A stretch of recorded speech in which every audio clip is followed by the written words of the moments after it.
houses took 11 minutes to give away. Mr. Hensley read each address in the same dry voice he had used to confirm Silas Collins's death. The white bungalow on Mercer Street, the brick duplex near the old feed mill, the two narrow houses on Laurel Avenue, and the blue place with the sagging carport that Silas had sworn was one Saturday away from being fixed for most of Mara's adult life. All of them went jointly to Brent and Luke. Then Mr. Hensley adjusted his glasses and turned one page. To Mara Collins, the Raven Fork tract, including all land, water, and improvements located thereon. Luke looked up. The Waterfall? The tract commonly identified that way, yes.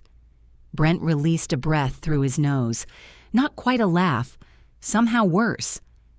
Mara sat with both hands around a paper cup of coffee that had gone cold before the first address. She had replaced water heaters in 3 of those houses. She had spent a July afternoon under the Mercer Street porch, while Grandpa fed her the wrong size screws and blamed modern manufacturing. She knew which tenants paid on Fridays and which upstairs window in the duplex had to be lifted before it would latch. Her brothers had every house. She had 40-some steep acres with no road, no utilities, and a waterfall she had never seen. The question that hurt wasn't what the land was worth. It was why Grandpa had left the only granddaughter who worked beside him without a place to live. Mr. Hensley kept reading, moving on to an old pickup, bank accounts, tools, and household possessions. His office smelled faintly of lemon polish and wet wool. Rain tapped the windows in thin, impatient lines. Luke leaned toward Brent when the truck was mentioned. "You already have one." "I have a work truck."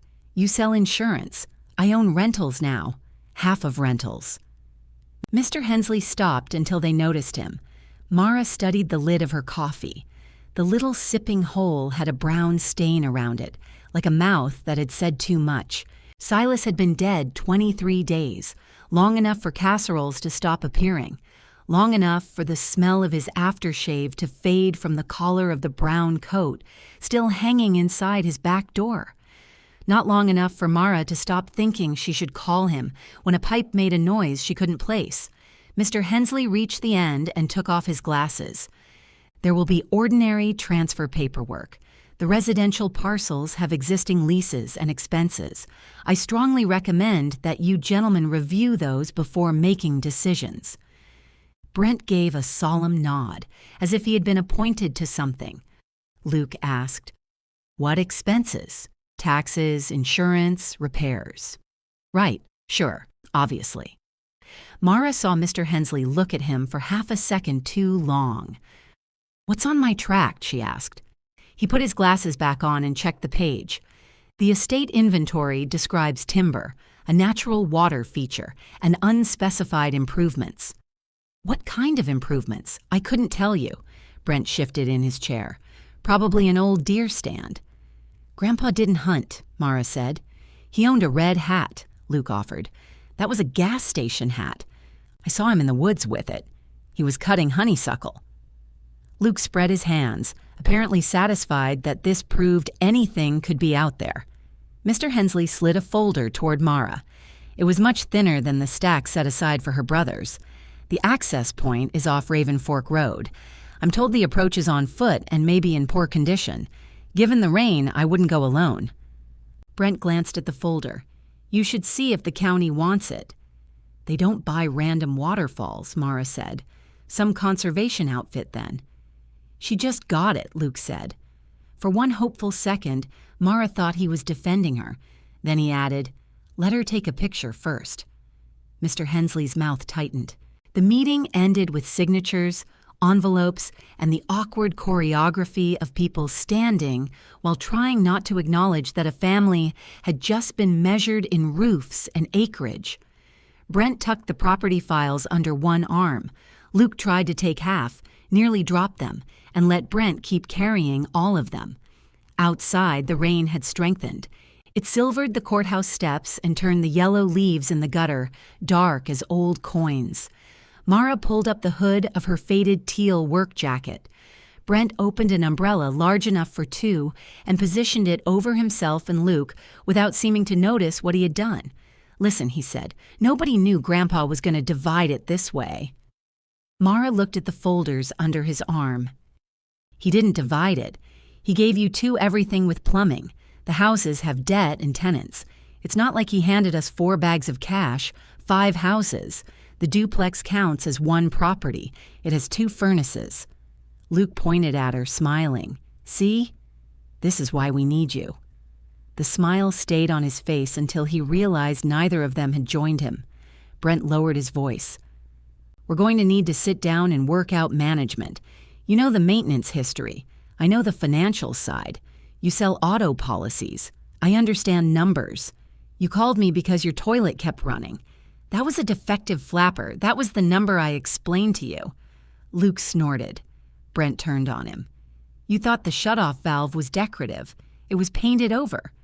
Rainwater slipped from Mara's hood and down the side of her neck. She wanted suddenly and fiercely to hear Grandpa make the short coughing sound that meant he was laughing but didn't want to encourage anybody. The wanting was so sharp she had to look away. Brent mistook it for surrender. "We'll be fair with you. If you help with the houses, we can figure out some kind of arrangement." "What kind?" "We'll discuss it. So no kind yet." His jaw set. "Mara, don't make this ugly." She looked at the raven fork folder pressed against her chest, already softening at the edges from the rain. "I'm not the one standing under a 2-person umbrella giving my homeless sister a job application." Luke's smile disappeared. Brent said, "You're not homeless. Not today." A gust pushed rain beneath the umbrella. Luke stepped closer to Brent, who led him. Mara walked to her car.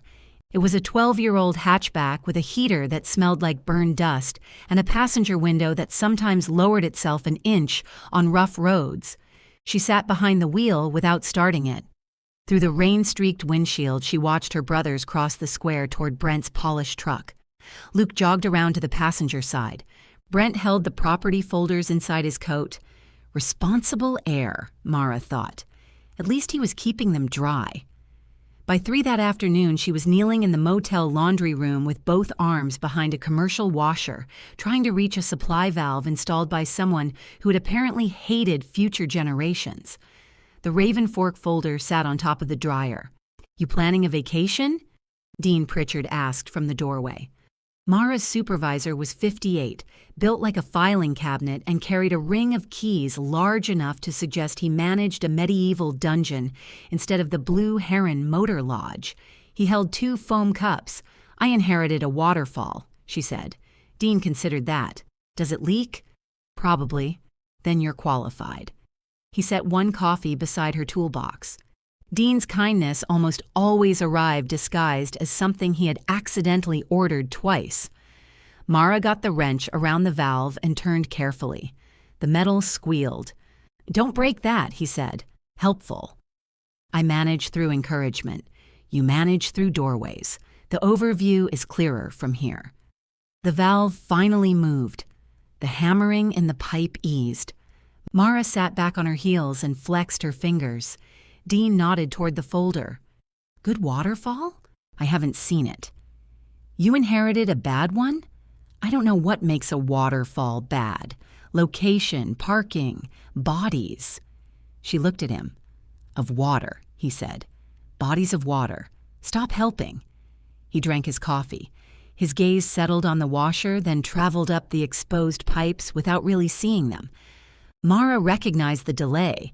Dean had bad news and was searching for a place to put it. "What?" she asked. The owner called.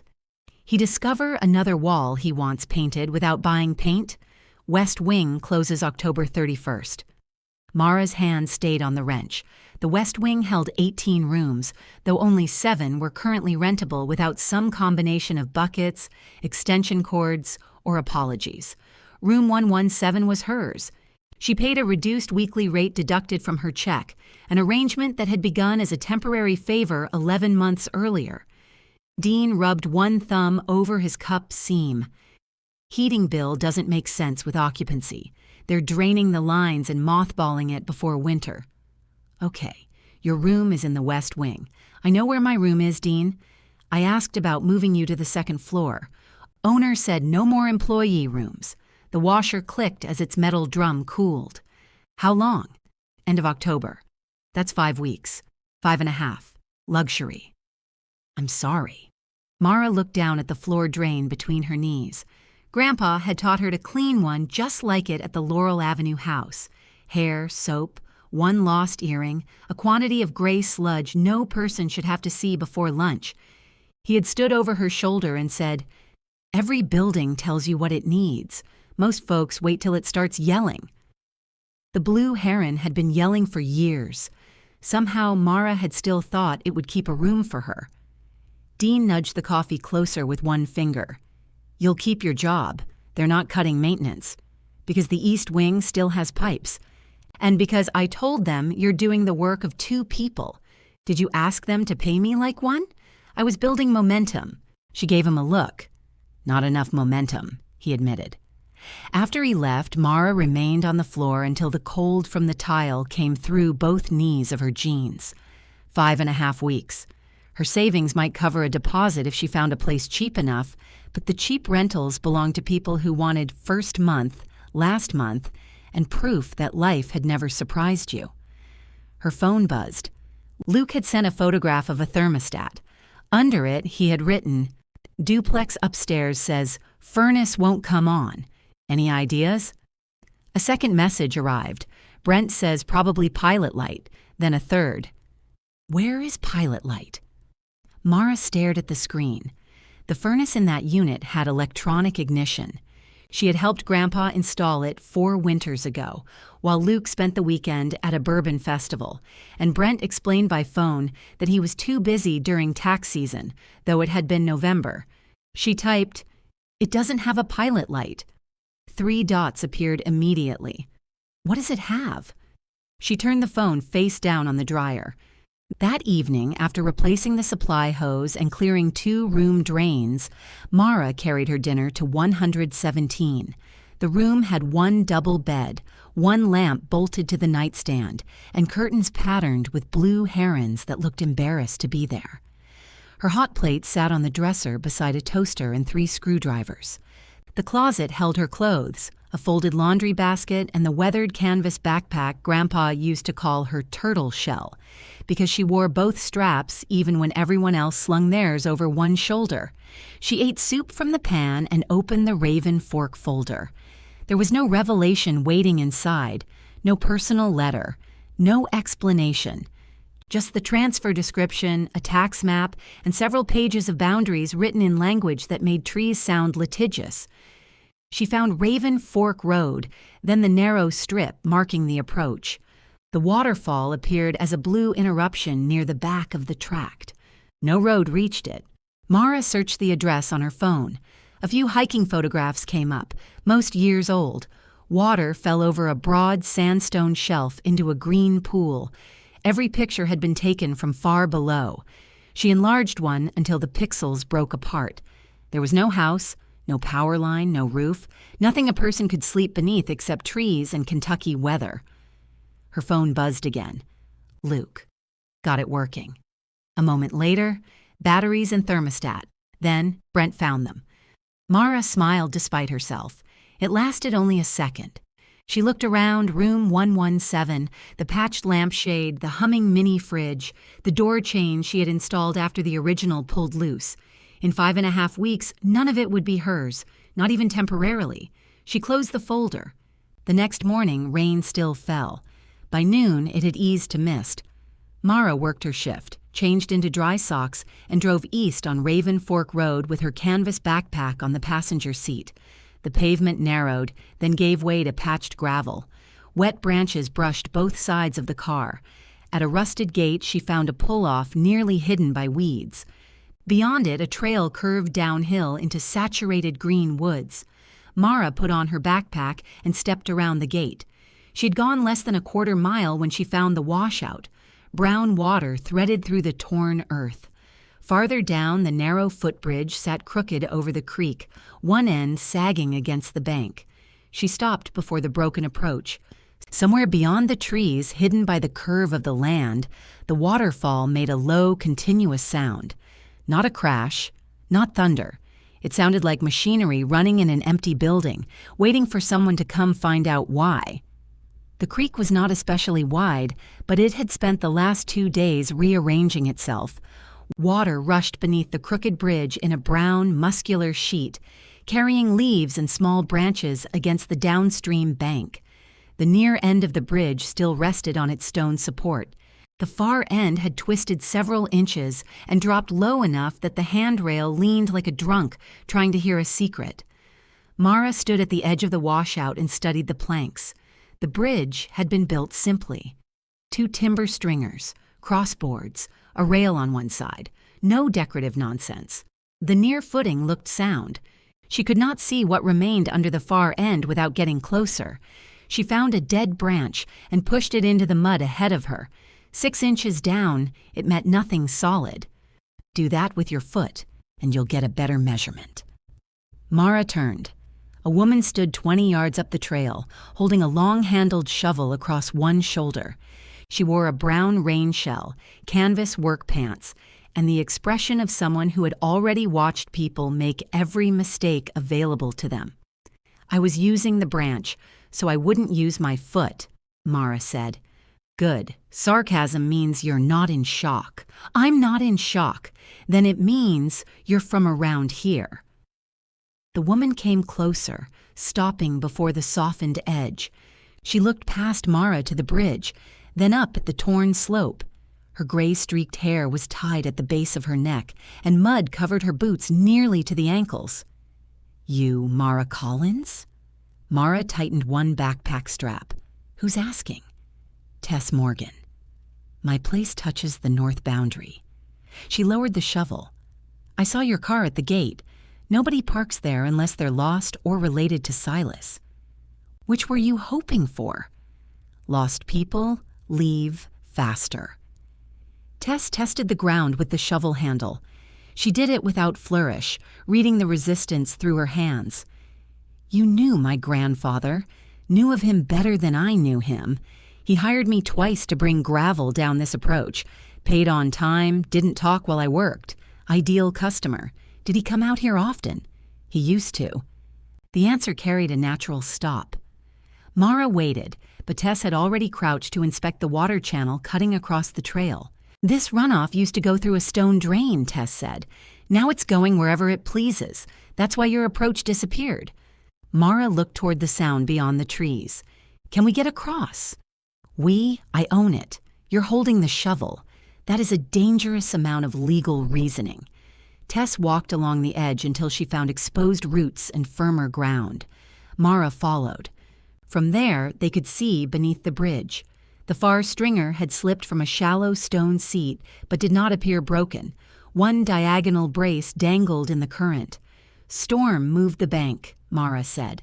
Storm finished what neglect started. Mara glanced at her.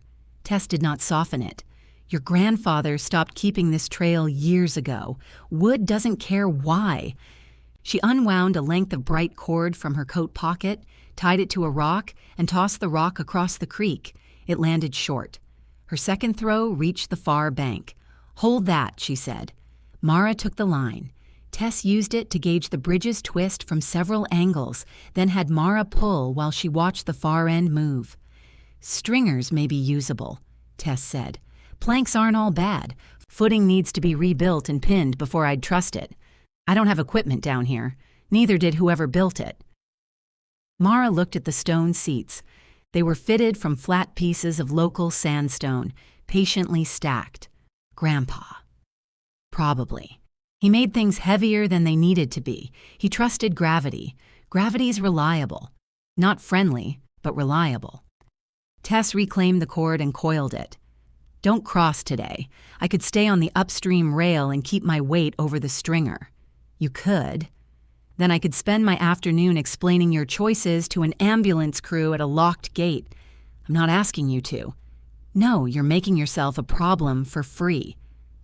Mara felt the old reflex rise, the need to prove she was not careless, not helpless, not someone who had wandered into the woods because a piece of paper said Waterfall. I do maintenance for a living. Good. Then you know an assessment is not an insult. The words landed cleanly. Mara looked back at the bridge. "What would you do first?" Tess pointed with the shovel. "Redirect the runoff above us so this doesn't wash worse. Clear the approach without cutting every root, holding the hill together. Then brace the bridge before you try to lift the far end." "What kind of brace?" Tess used the shovel blade to draw in the mud. For the next 20 minutes, they talked through angles, load, and what could be carried from the gate by hand. Tess did not explain basic things Mara clearly understood. Mara liked her for that before she meant to. "What do I owe you?" Mara asked when they reached the trailhead. "For walking downhill? For the assessment?" Tess scraped mud from one boot against the gatepost. "Show me the bridge is worth fixing first. It's the only way to the waterfall." "That doesn't answer me. It's on my land. Neither does that." Mara opened the rear hatch of her car. Inside were a folding saw, pry bar, 2 shovels, a small socket set, and a plastic milk crate full of things that had once been useful enough not to throw away. Tess looked at the collection. "You always travel like this?" "I live at a motel. The car is where I keep the respectable part of my life." Tess's eyes moved to her, but she did not ask. "Tomorrow after 5, if it's not raining." "You work for coffee?" "No." "Worth asking." "I work for money. Tomorrow I'm helping a neighbor keep from falling into a creek." "That sounds suspiciously free." I said helping. "You're carrying the stone." By the next afternoon, the sky had begun to clear. Mara spent her shift changing a shower cartridge, rehanging a door, and listening to Dean argue with a booking website over a room the website insisted had a balcony. "We have a walkway," Dean said into the phone. "It is outside, yes. That does not make it a balcony." Mara passed the office carrying a shop vacuum. Dean covered the receiver. "How's the waterfall?" "Still falling." Consistency matters in hospitality. Her phone vibrated in her jacket pocket. Brent had called twice. She let it go a third time before answering beside the utility closet. "What?" "Good afternoon to you, too. I'm at work. We need the rent records." "Then look in Grandpa's desk." We did. There are 3 notebooks and none of them say rent records. The red one says tenants on the front. A pause. "That's not a professional label." He knew where it was. "I need you to come over and walk us through everything." "Tonight? Preferably?" "I can't." "What are you doing?" "Working on my property." Brent exhaled. "Mara, the houses are occupied. There are real responsibilities involved. The utility closet smelled of bleach and hot wiring. The last time I checked, water and land were real. You know what I mean?" She did.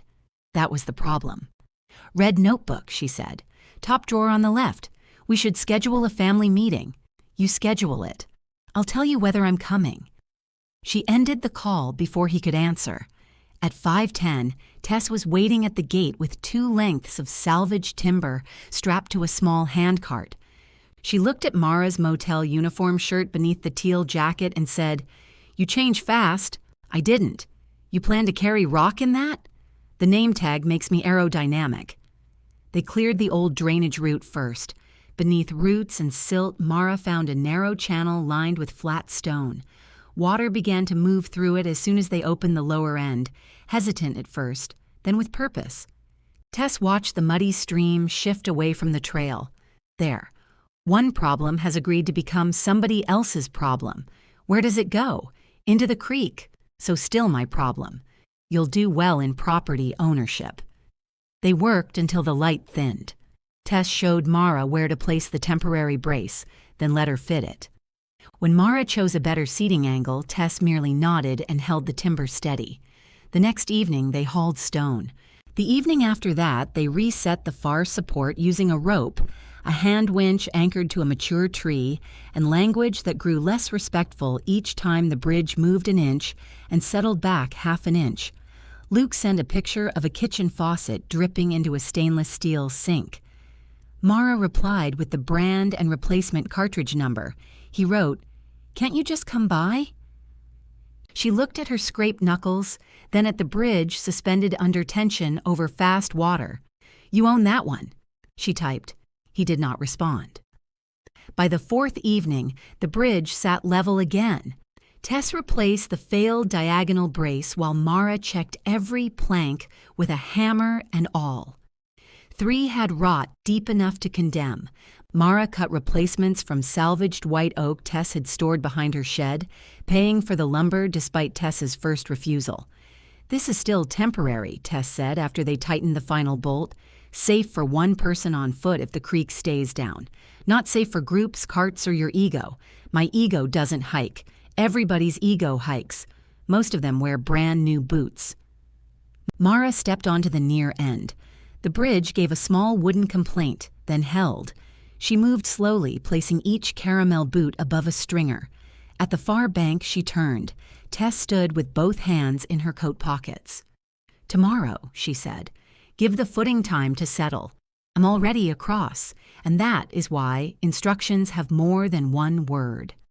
The sun was low, but not gone. Through the trees, the western sky had cleared to a hard blue. Gold light reached between the trunks and struck the wet leaves. The waterfall sounded closer now, louder than the creek, a steady rush that seemed to occupy the air itself. "I'm just going to the end of the trail," Mara said. Tess glanced up through the branches, measuring daylight. 20 minutes out, then back. "You coming? I have invoices to ignore." Tess crossed the bridge, checked the near footing once more, and headed uphill toward the gate. Mara waited until the brown rain shell disappeared around the curve. Then she turned toward the falls. The trail narrowed along the slope. Blackberry canes caught at her worn jeans. In places, Silas's old stone, edging still held beneath moss. Mara saw where he had cut shallow steps into the steeper grade, each rise low enough for tired legs. She cleared only what blocked her, marking larger work for another day. The rushing grew until she felt it in her chest. She passed between 2 sandstone shoulders and descended toward a brighter opening. The trail curved sharply beside the plunge pool. Mara came around the final bend and stopped mid-stride. Raven Fork Falls filled the upper world. Water poured over a high amber-rimmed shelf, white and gold in the late sun, widening as it fell into the cool teal pool. Wet sandstone shone through the spray. Saturated green forest crowded both sides. But above the rim, the sky remained clean and blue. Her shoulders lowered. Both straps of the canvas backpack pulled against her jacket as she stood with her back to the trail, small before the falling water. At first, the movement was all she could see. Then the thinner curtain along the waterfall's right edge shifted in the wind. Behind it, deep inside a dry sandstone recess, a weathered chestnut wall appeared. A roofline, a porch, one dark, swollen door. Mara did not move until the water swept across it again. When the curtain thinned a second time, the cabin was still there. The ledge began at the pool's edge as a shoulder of sandstone, broad enough to walk if a person respected where she put her feet. It curved toward the right side of the falls, darkened by spray but not submerged. Someone had once cut shallow grooves across the sloping sections. Mara crouched and touched one.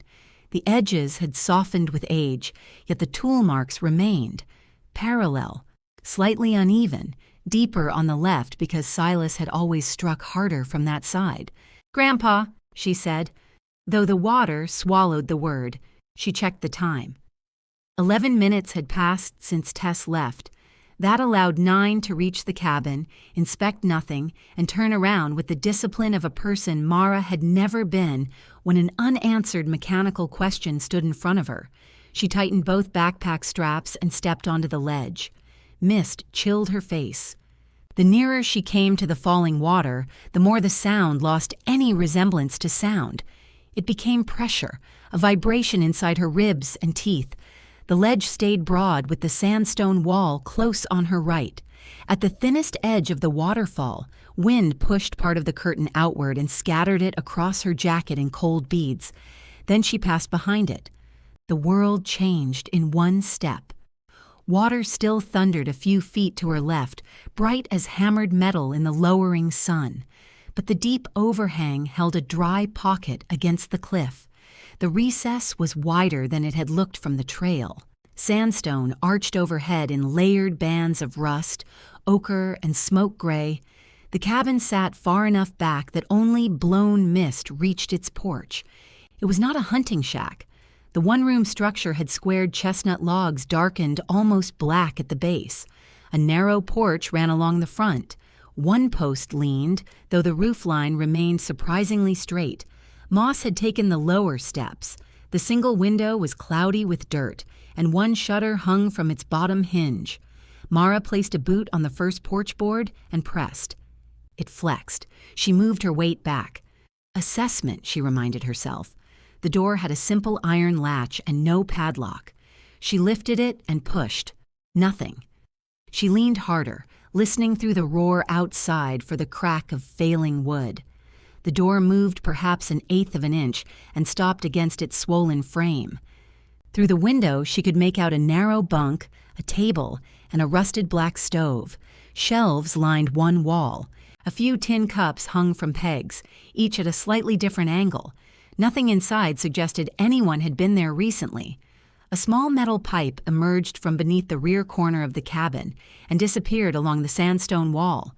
Mara followed it with her eyes until it vanished into brush beyond the recess. Waterline, maybe. She took pictures of the door, roof edge, foundation stones, and pipe. Her flash reflected from the window and gave her a pale glimpse of her own face, floating over the dark room. A distant shout reached her between changes in the water. "Mara!" She checked her phone. 29 minutes. Damn it. Tess appeared at the bend across the pool. Even at that distance, her posture was eloquent. Mara stepped back through the right-hand curtain. Water struck her shoulder and ran down her sleeve into her glove. By the time she reached the trail, Tess had one hand planted on her hip. "You said the end of the trail." The trail ended at the pool. "And then?" "I found more walking surface. Interesting legal theory again. There's a cabin. I can see that. Did you know?" Tess looked past her, toward the dark roof inside the recess. "I heard Silas kept some kind of shelter out here a long time ago. I assumed it was farther up the fork, or gone. It's not gone. That is not the same as safe. The roof line's straight. So is a coffin. The overhang protected it from direct rain. Not damp, rot, insects, falling rock, or curious women who don't own watches." Mara wiped water from her chin. "You came back. You were late." "I'm sorry." Tess's irritation shifted, not gone but forced to share space with relief. She looked at Mara's soaked sleeve. That ledge stable? Broad. Cut steps in 2 places. No obvious fractures. You went behind the water alone? The cabin was right there. That sentence has killed a great many competent people. Mara waited for the lecture to continue. Tess exhaled. "We'll look properly when there's more light." "We?" "Somebody has to keep your legal theories from becoming a rescue report." At the motel, Mara changed out of her wet clothes and spread the Raven Fork papers across the small table in room 117. She set her phone beside them and enlarged the cabin photographs, one at a time. The porch post could be sistered. The shutter did not matter.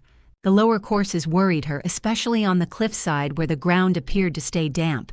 The roof was wood-shingled, gray and curled at the edges, but the overhang had spared it the constant soaking that should have destroyed it years ago. She zoomed in on the pipe. A coupling near the rear corner was wrapped in something pale. Cloth, maybe, hardened by mineral deposits. A repair, not part of the original installation. Her soup went cold while she made a list on the back of a motel maintenance order. Floor stability, roof intrusion, chimney, ventilation, water source, drainage, access. She added bears, stared at the word, then crossed it out. Bears were not a building system. Someone knocked twice. Mara expected Dean. Instead, Luke stood outside, holding a red notebook beneath his jacket. "You're a hard person to visit," he said. "You've never visited me." "Exactly. Hard." Rainwater dripped from his hair onto the concrete walkway.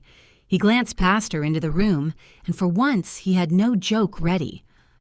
Mara watched him notice the hot plate, the work shirts hanging above the air conditioner, and the plastic bins beneath the bed. "What do you need?" she asked. He held up the notebook. "Brent says half these tenants are behind." Brent read one page. There are marks beside the payments. Some are checks, some are slashes. Check means check. Slash means cash. There are stars. Partial payment. Luke frowned at the cover as if Silas had deliberately complicated the system after death. Why didn't he write that down? He told me. There it was. Small, plain, and suddenly between them, Luke looked up. He told you? I collected rent when he couldn't drive. You never said. Nobody asked what I was doing. You both just called it helping Grandpa. We knew you did stuff. I didn't mean it like that. You came here because you couldn't read a notebook I knew existed.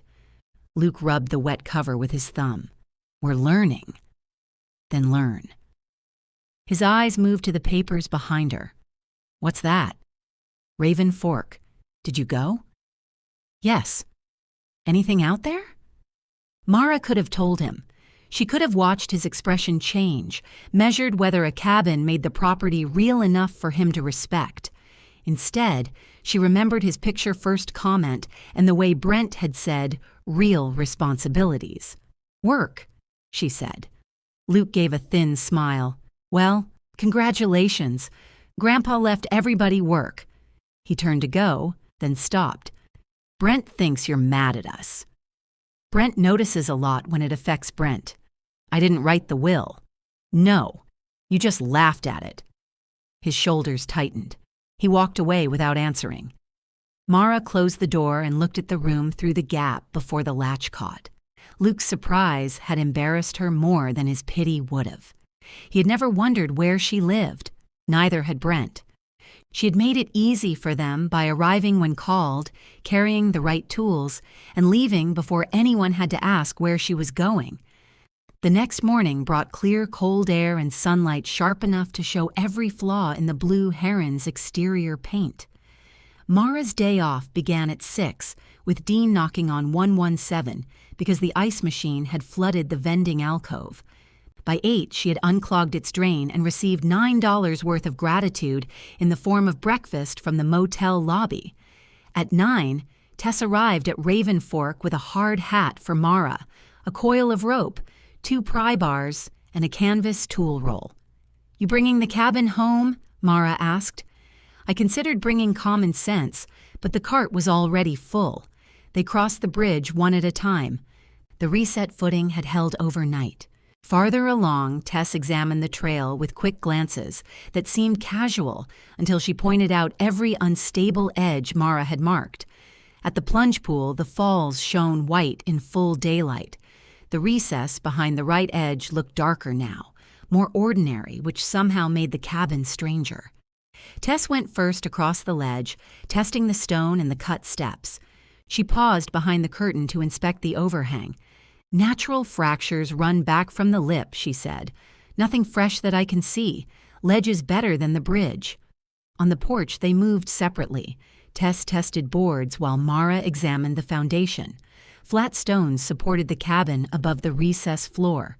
2 had shifted, and the downhill sill showed surface rot, but Mara's awl met hard wood less than half an inch in. Chestnut, Tess said. Old growth, most likely. Grandpa liked wood that had already proven it could outlive him.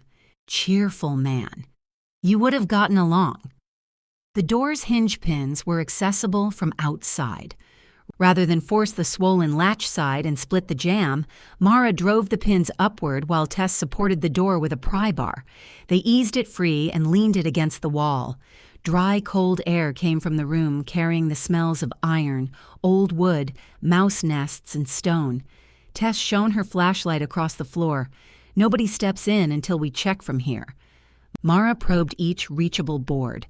The first 3 were solid. Inside, she shifted her weight slowly and followed the joists toward the center. The cabin contained exactly what the dirty window had promised. A narrow bunk with a bare rope support, a table scarred by knives and hot pans, a small wood stove with rust along its seams, shelves holding jars of bent nails, lamp parts, folded cloth, and 4 mismatched tin cups. Against the far wall stood a shallow cabinet with its doors closed. No electricity, no plumbing fixtures, no secret luxury hidden from the valley. Mara opened the cabinet. Inside were 6 black composition books, their corners curled, each labeled with a range of years in Silas's square handwriting. She lifted the first. The cover made a faint, gritty sound beneath her thumb. Tess leaned over her shoulder. Treasure? Grandpa's version. Mara opened to a page midway through. Clear upper intake, flush line, replace north shutter pin, oil stove plate, coffee low. Below that was a date, a temperature, the cost of 2 bridge planks, and a note that someone named Ray had borrowed a blanket during a storm and returned it washed. Page after page held the same plain record of maintenance, weather, supplies, and use. Silas had not described the cabin as beautiful. He had not written about what it meant. He had simply kept track of what it needed. Mara turned to the last book. The final pages had been written years ago. Entries grew farther apart. One noted a leak near the chimney collar. Another said the spring box needed cleaning. The last complete line read, "Shut down water before hard freeze. Bridge soft at far seat." Tess looked toward the open doorway and the repaired crossing beyond the trees. "He knew," she said. Mara ran one finger under the words. "He always knew." She closed the book and looked around the damp, weathered room. For the first time since Mr. Hensley had read the will, what Silas left her did not feel like an absence. It felt like a list. A list, at least, was something Mara knew how to answer. She set the ledgers on the table in order, oldest to newest, then opened her backpack and took out a motel inspection pad. The top sheet said, "Blue Heron Motor Lodge," in cheerful blue letters above boxes for stains, odors, missing towels, and guest damage. She wrote structure across it. Tess pulled the stove away from the wall far enough to examine the pipe. That flue gets hot. It may become a weapon. Rust through? Maybe. Put it on your list. It's a motel list. Weapons are a separate form. Mara started at the roof. From the rear corner, she could see daylight through a gap near the chimney collar. It was narrow, but the floor directly below bore a dark water stain. The overhang protected the cabin from hard rain, not from water working down the sandstone wall and dripping from the recessed ceiling. Tess climbed only as high as the porch beam and shone a light along the eave. Shingles are tired. Decking feels better than it looks. Patch or replace. Patch before the next rain. Replace before you trust it for winter. Mara added both. They found 2 soft floorboards near the stove, a window frame that had pulled loose at one corner, and a rear drainage channel packed solid with leaves and reddish silt. The chestnut walls remained sound, except along the lowest downhill course. Even there, the rot was shallower than Mara had feared. The porch leaned because one support stone had shifted. The cabin itself did not. "It's recoverable," Mara said. Tess sat back on her heels. Yes. The word went through Mara with more force than it should have. She walked to the doorway and looked toward the bright veil of water. The cabin was cold and dirty.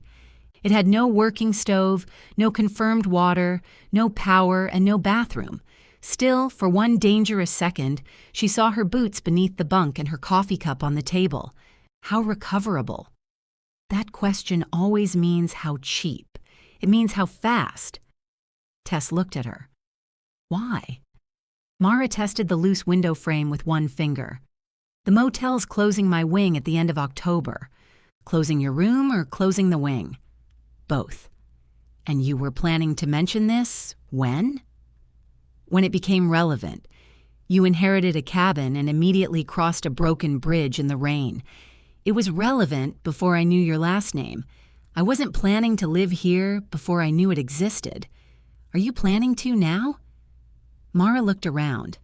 "I'm planning not to sleep in my car." Tess stood. She was not a large woman, but inside the one-room cabin she seemed to occupy the practical center of it. You can make this weather-tight in 5 weeks if you work hard and spend money carefully, she said. That doesn't make it habitable. The bridge is temporary. The stove is unsafe. We don't know whether that line carries water or snakes. You need to know what the county requires before you move in and discover a rule with a fine attached. I can do the labor. Some of it. Most of it. Probably. Labor doesn't make materials free. Mara folded the motel inspection sheet and tucked it into her jacket. You always know exactly what not to say? My first husband said I had a gift.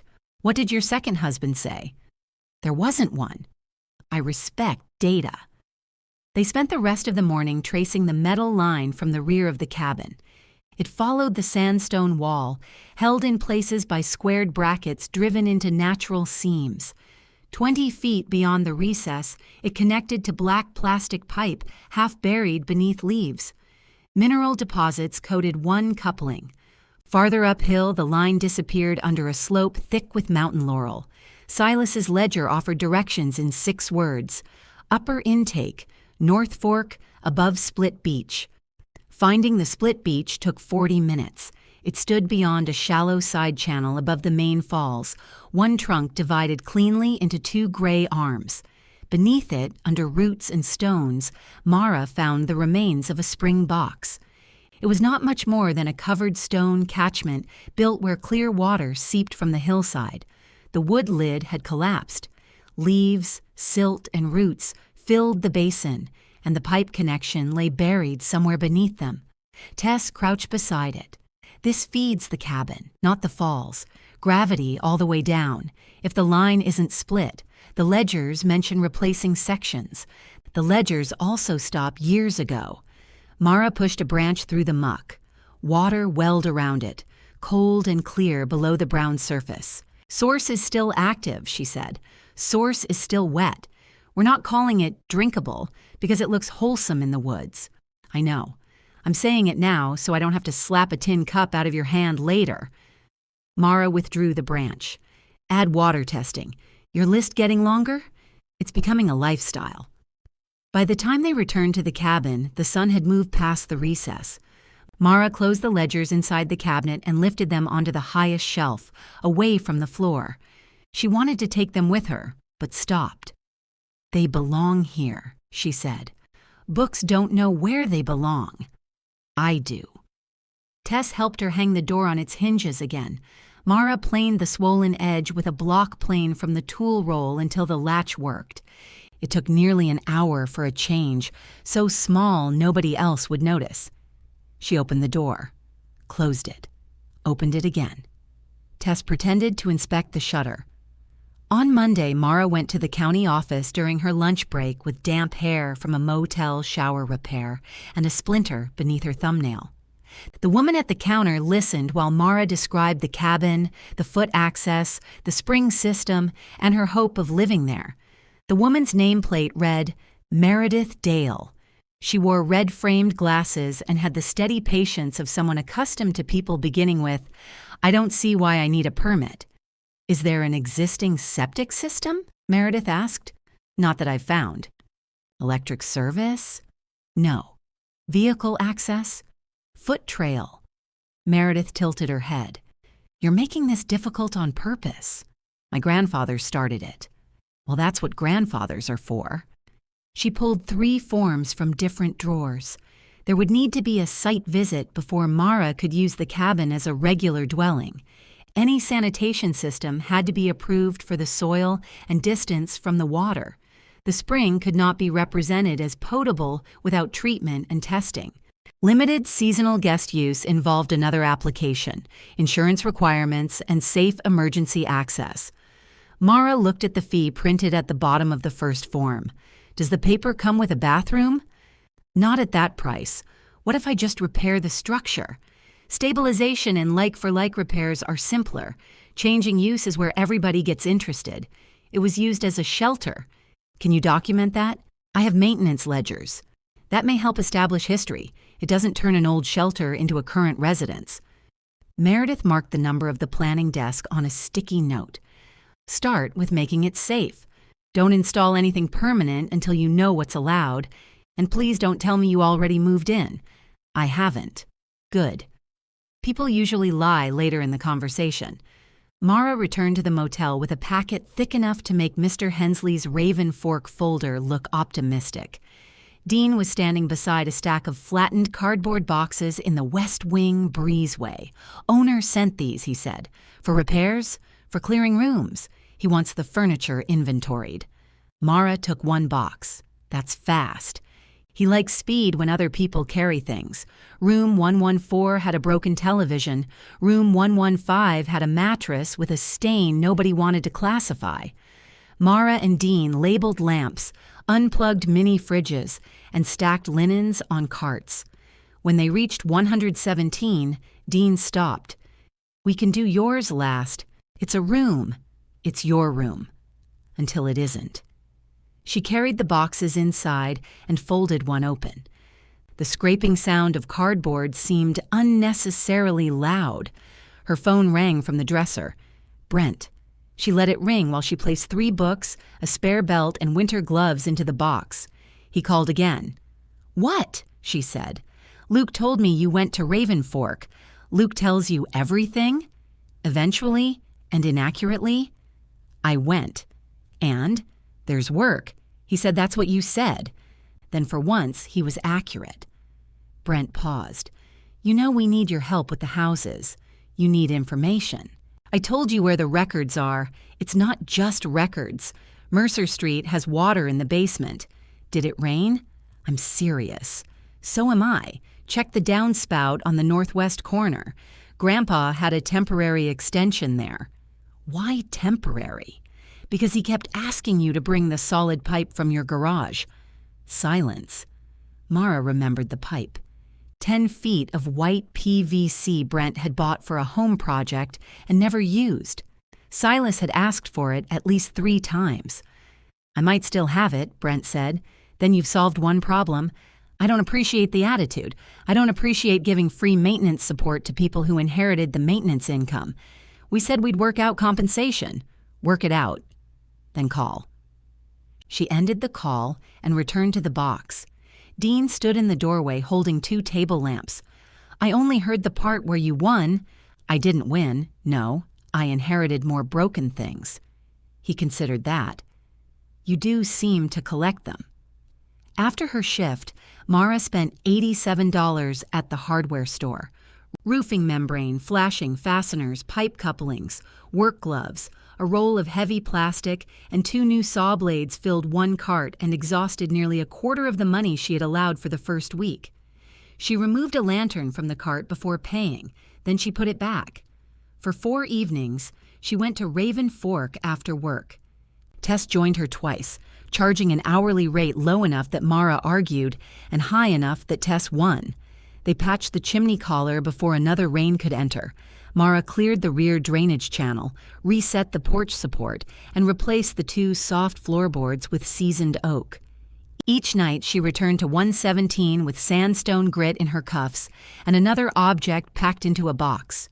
On the 5th evening she carried new pipe couplings, uphill to the spring box. Tess had left a note tied to the split beach in a plastic bag. Do not drink it.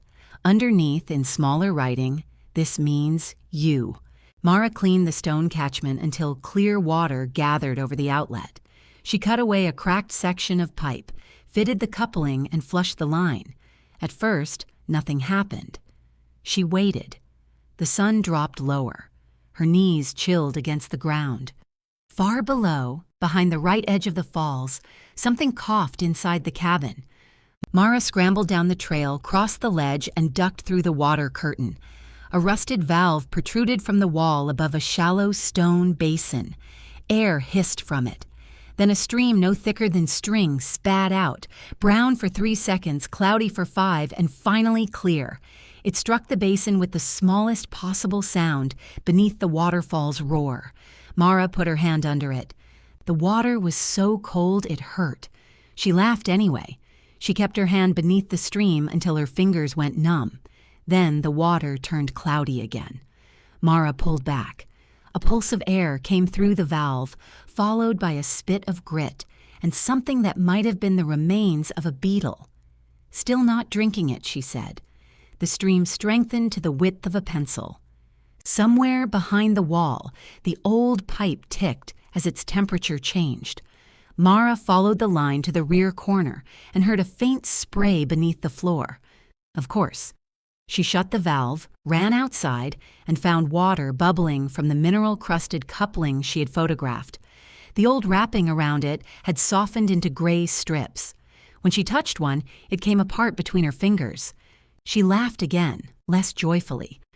By flashlight, she opened the coupling and discovered 2 different pipe threads joined with an adapter Silas had filed by hand. She knew it was his before she saw the small chisel mark on one side.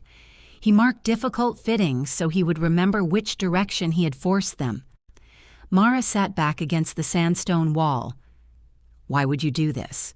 she asked the pipe. The Waterfall offered no defense. She capped the line for the night and carried a water sample out in one of the sterile bottles Meredith had given her. The bottle looked absurdly clean in her dirty hand.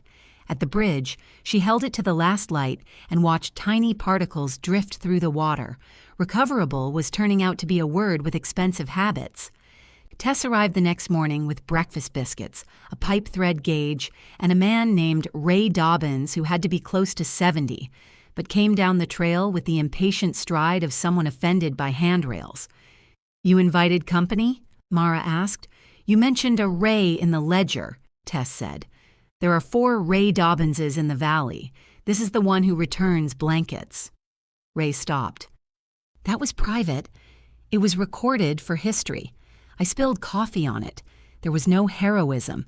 He wore a green fleece vest with the faded emblem of the Cumberland Ridge Hiking Club. His beard was white, his cheeks red from the cold, and his eyes fixed on the bridge as soon as he reached the washout. 'Well,' he said, 'Silas was right about the far seat.'" "You knew the bridge?" Mara asked. "I knew the previous 3 versions of the bridge. One had a handrail on both sides. Your grandfather removed the second because people kept tying wet clothes to it. Why did that bother him?" "Said the bridge looked like a yard sale."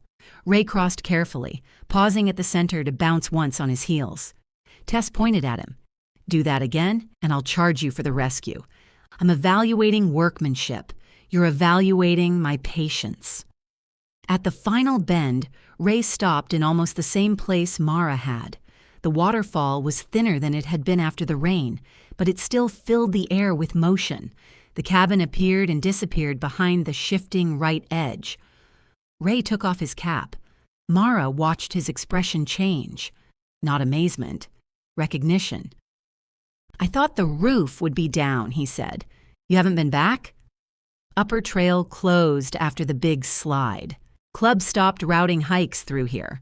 Silas kept the lower path open himself for a while, but he didn't advertise it. Ray replaced his cap.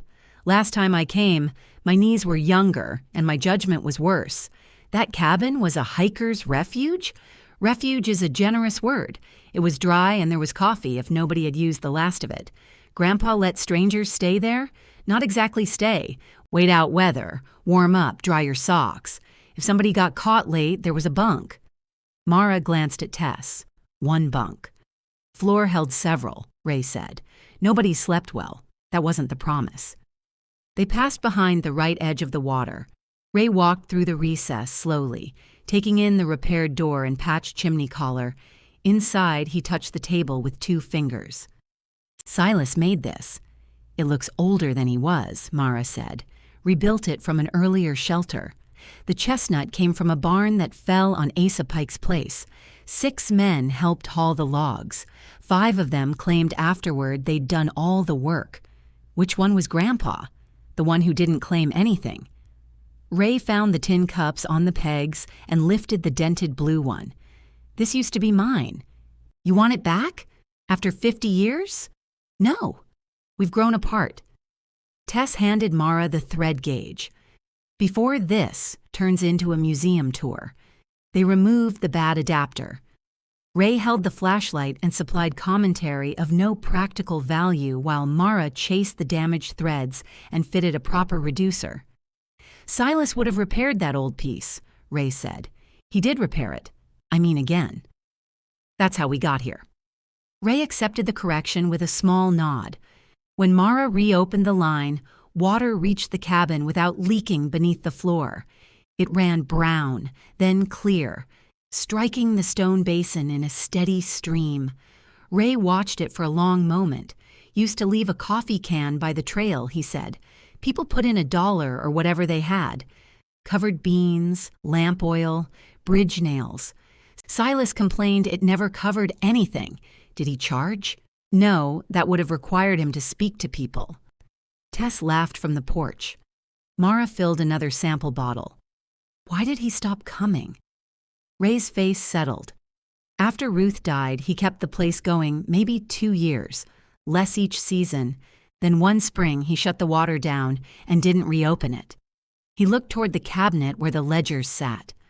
Some folks leave places because they don't care anymore. Silas left because caring had started to cost him too much. Mara screwed the bottle cap tighter than necessary. Her grandmother, Ruth, had died 11 years ago. Mara remembered Silas returning from the funeral and changing out of his good shirt before the food at the church was put away. He had spent that evening replacing a porch tread nobody had asked him to replace. Mara had believed he simply needed something to do. Maybe he had been closing one life and maintaining another until he could not tell which hurt more. Ray cleared his throat. He took you out here? No. The answer embarrassed her, though it should not have. He spoke about you, Ray said. Mara looked up. Not in any useful detail. Silas didn't praise people. He reported them, said, Mara found the leak, or Mara says that sill's bad. Things like that. What leak? No idea.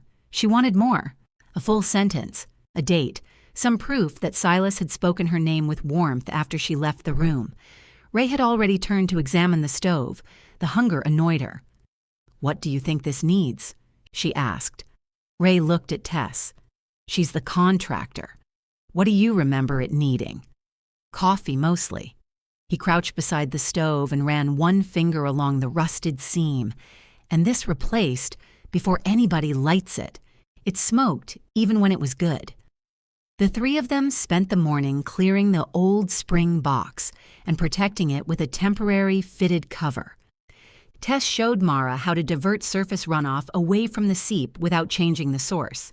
Ray carried stones until Tess told him to stop performing his knees for an audience. At noon, he sat on the porch step and ate the second biscuit. You going to reopen it? He asked Mara. I'm trying to make it livable. For yourself? That's the current emergency. He glanced around the recess. Quiet place. The waterfall is loud enough to shake dust down. Exactly.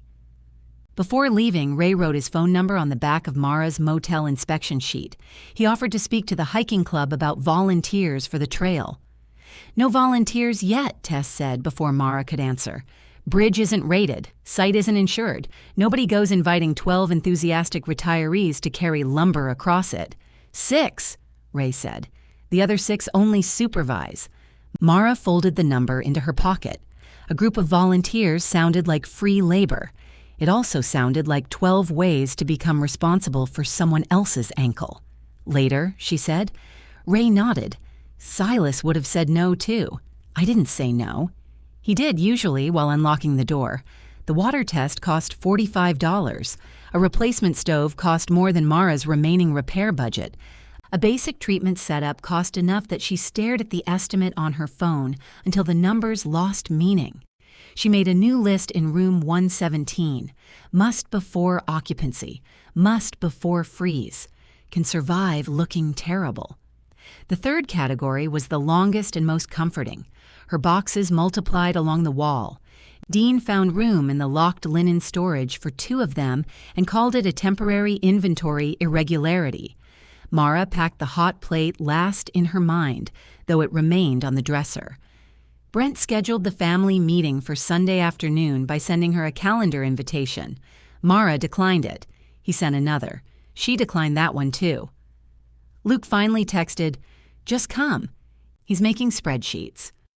She arrived at Silas's house at 4, carrying the water test receipt in her jacket pocket. Brent had spread papers across the kitchen table in careful stacks. Luke sat with a calculator and the hunted expression of a person discovering that multiplication had consequences. The room looked wrong. Silas's radio was gone from the counter. So was the crock of wooden spoons beside the stove. "Where's his stuff?" Mara asked. "Packed," Brent said. "We have to prepare the house." "For what?" "Decide whether to rent or sell." "This one too?" "It's part of the estate." "Part of their part," he meant. Luke turned the calculator around.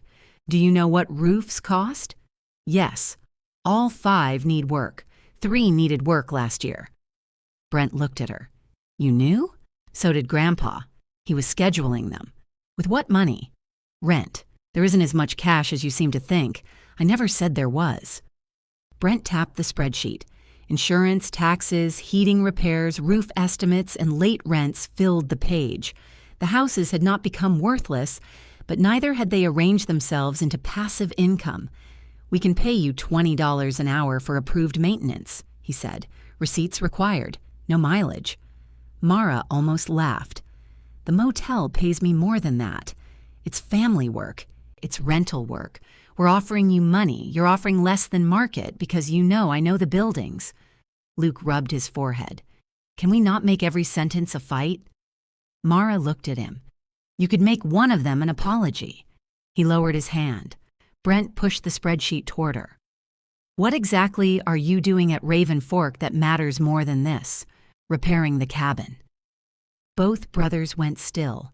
Luke spoke first. "What cabin?" "The one behind the waterfall." His mouth opened, then closed. Brent frowned as though she had changed the terms after signing. "There's a house on that land?" "1 room. No utilities. It was a hiker's shelter."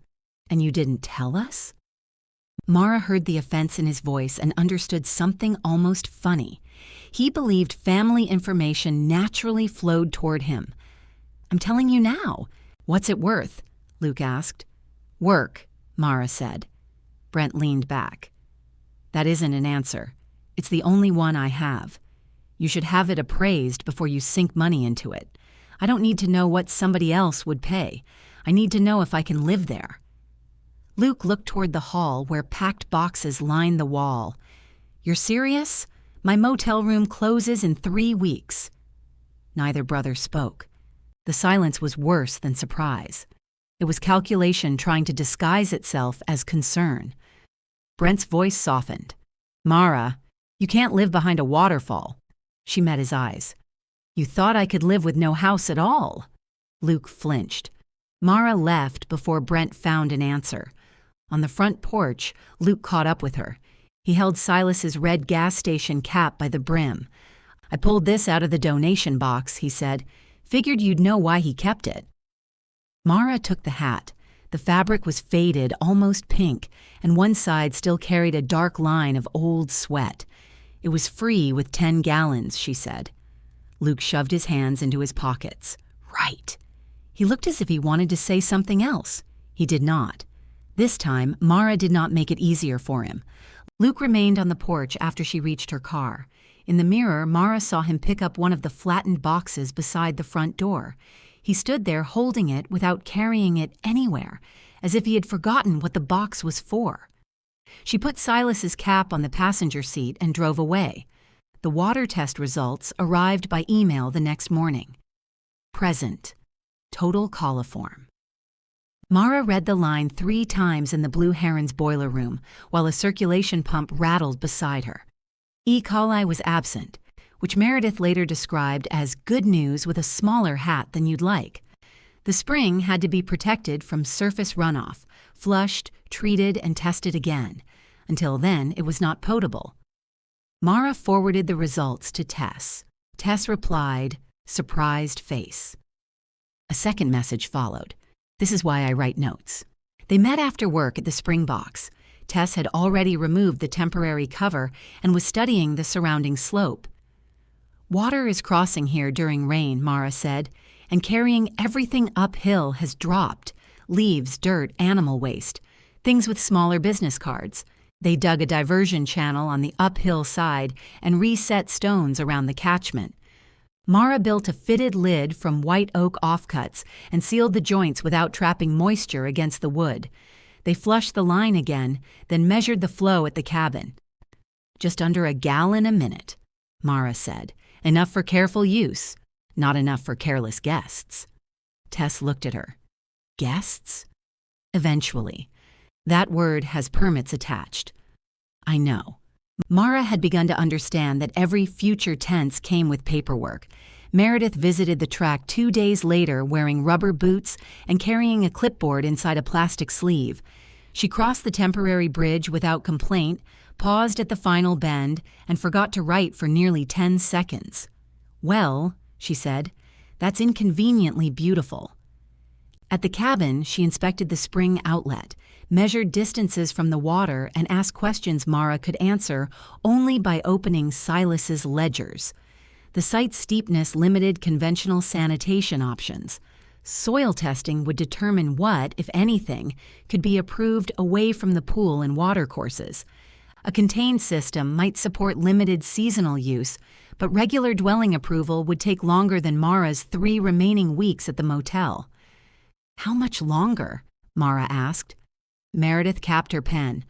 "I don't guess on soil, weather, or committees. What if I don't connect plumbing? That simplifies your repair permit. It doesn't automatically make full-time occupancy legal. I can haul drinking water. For repair visits, sure. For residents, different standard." Mara looked at the bunk through the open door. Meredith's voice softened without becoming vague. "You're doing this correctly. I know that doesn't feel useful right now. Correctly is expensive. Incorrectly usually sends an invoice later." They walked back along the ledge. Spray dotted Meredith's glasses. She removed them and wiped them on her shirt. "You could probably get approval for limited day use once the bridge, stove, and sanitation plan are settled," she said. "Seasonal overnight use after that. Build a record that the systems work. Don't try to solve everything by Halloween. Halloween is when my room closes." Meredith put her glasses back on. "Then the cabin and the room are 2 problems, not 1. Mara disliked her for saying it because the sentence was true. That Saturday, Tess called at 6 in the morning. "I need another pair of hands," she said. "I have 2. Functional? Mostly. Meet me at the old quarry road in 40 minutes. Bring lunch." The job was on a wooded trail crossing private land east of the valley. A small lodge had hired Tess to stabilize a switchback that kept washing downhill. Mara expected to carry rock. Instead, Tess handed her a clinometer, showed her the planned drainage angle, and asked where she would place the first grade reversal. Mara walked the slope twice. "Here," she said, marking a point above the turn. "Otherwise, all the water reaches the inside corner." Tess moved the marker 6 inches uphill. "Here. That 6 inches matters?" "It does if I'm paying you." Mara looked at her. "You're paying me? You thought I invited you to carry 40-pound stones recreationally? You helped me for free the first day. I was containing a hazard." They worked 9 hours. Mara cut tread, shaped drainage, and learned to set large stones so their weight worked into the hill rather than away from it. Tess corrected her without apology and praised her only once, by walking past a completed section without changing anything. At the end of the day, she handed Mara an envelope. The amount inside was more than Mara earned during a motel shift. "This is too much," Mara said. "It's the agreed rate." "We didn't agree." I agreed internally. "Tess, you did skilled work. Take skilled money." Mara folded the envelope. "You always this pleasant with employees. You're not an employee. You're somebody I may call when my regular crew is booked. That sounds almost like a compliment. Don't damage it by touching it." The money bought a used cast-iron stove from a man in Corbin who had removed it from a fishing cabin. Mara checked the seams, door gasket, fire brick, and flue collar before paying. The seller watched her inspect it and finally said, "You want to buy it or marry it? Marriage would be cheaper." Tess helped haul it down the trail on the handcart. At the bridge, they unloaded it and carried it across between them, stopping twice while Mara reconsidered every decision she had ever made. "Next inheritance," Tess said through her teeth. Hold out for a place with a driveway. My brothers got those. Of course they did. The new stove fit the old stone pad with only minor changes. Mara replaced the heat shield and flue, sealed the collar, and waited for Tess to inspect every connection before lighting a small test fire. Smoke rose cleanly. Heat reached the center of the room in slow waves, drawing damp from the old chestnut walls. The cabin smelled briefly of hot iron, dust, and years waking up. Mara hung Silas's red cap on the peg beside the tin cups. It made the room look occupied. Over the next 2 weeks, her life separated into lists. At the motel, she drained unused room lines, labeled furniture, and repaired what the owner still expected to rent in the east wing. At Raven Fork, she replaced roof shingles along the failing edge, fitted the spring cover, spread gravel at the bridge approaches, and helped Tess install permanent anchors at the far footing. Tess charged for contracted work and refused payment for coffee. Mara kept records of both. The second water test came back clear for bacterial contamination after treatment and flushing. Mara printed the result and slid it into the newest ledger. It did not mean the spring was permanently safe. It meant the system had worked once and would require maintenance to keep working. That felt more honest than a guarantee. Brent continued sending messages about the rental houses. Mercer basement still damp. Laurel furnace making noise. Do you remember who installed the duplex gutters? Mara answered the questions that prevented damage and ignored the ones asking her to come over. Luke sent her a photograph of the dripping faucet he had asked about weeks earlier. It was disassembled across the sink in 7 pieces. "This look right?" he wrote. "No," Mara replied. 3 dots appeared. "Helpful." Put the horseshoe clip back before the cartridge. "What horseshoe clip?" "The small metal piece you set on the windowsill." A long pause followed. "Found it." 40 minutes later, he sent a photograph of the reassembled faucet. "No drip." "I fixed one," he wrote. "You repaired one," Mara corrected. "Difference?" "Fixed means you never see it again. Repaired means keep the receipt." He sent a thumbs up, then another message. "Grandpa say that?" "No." "Me."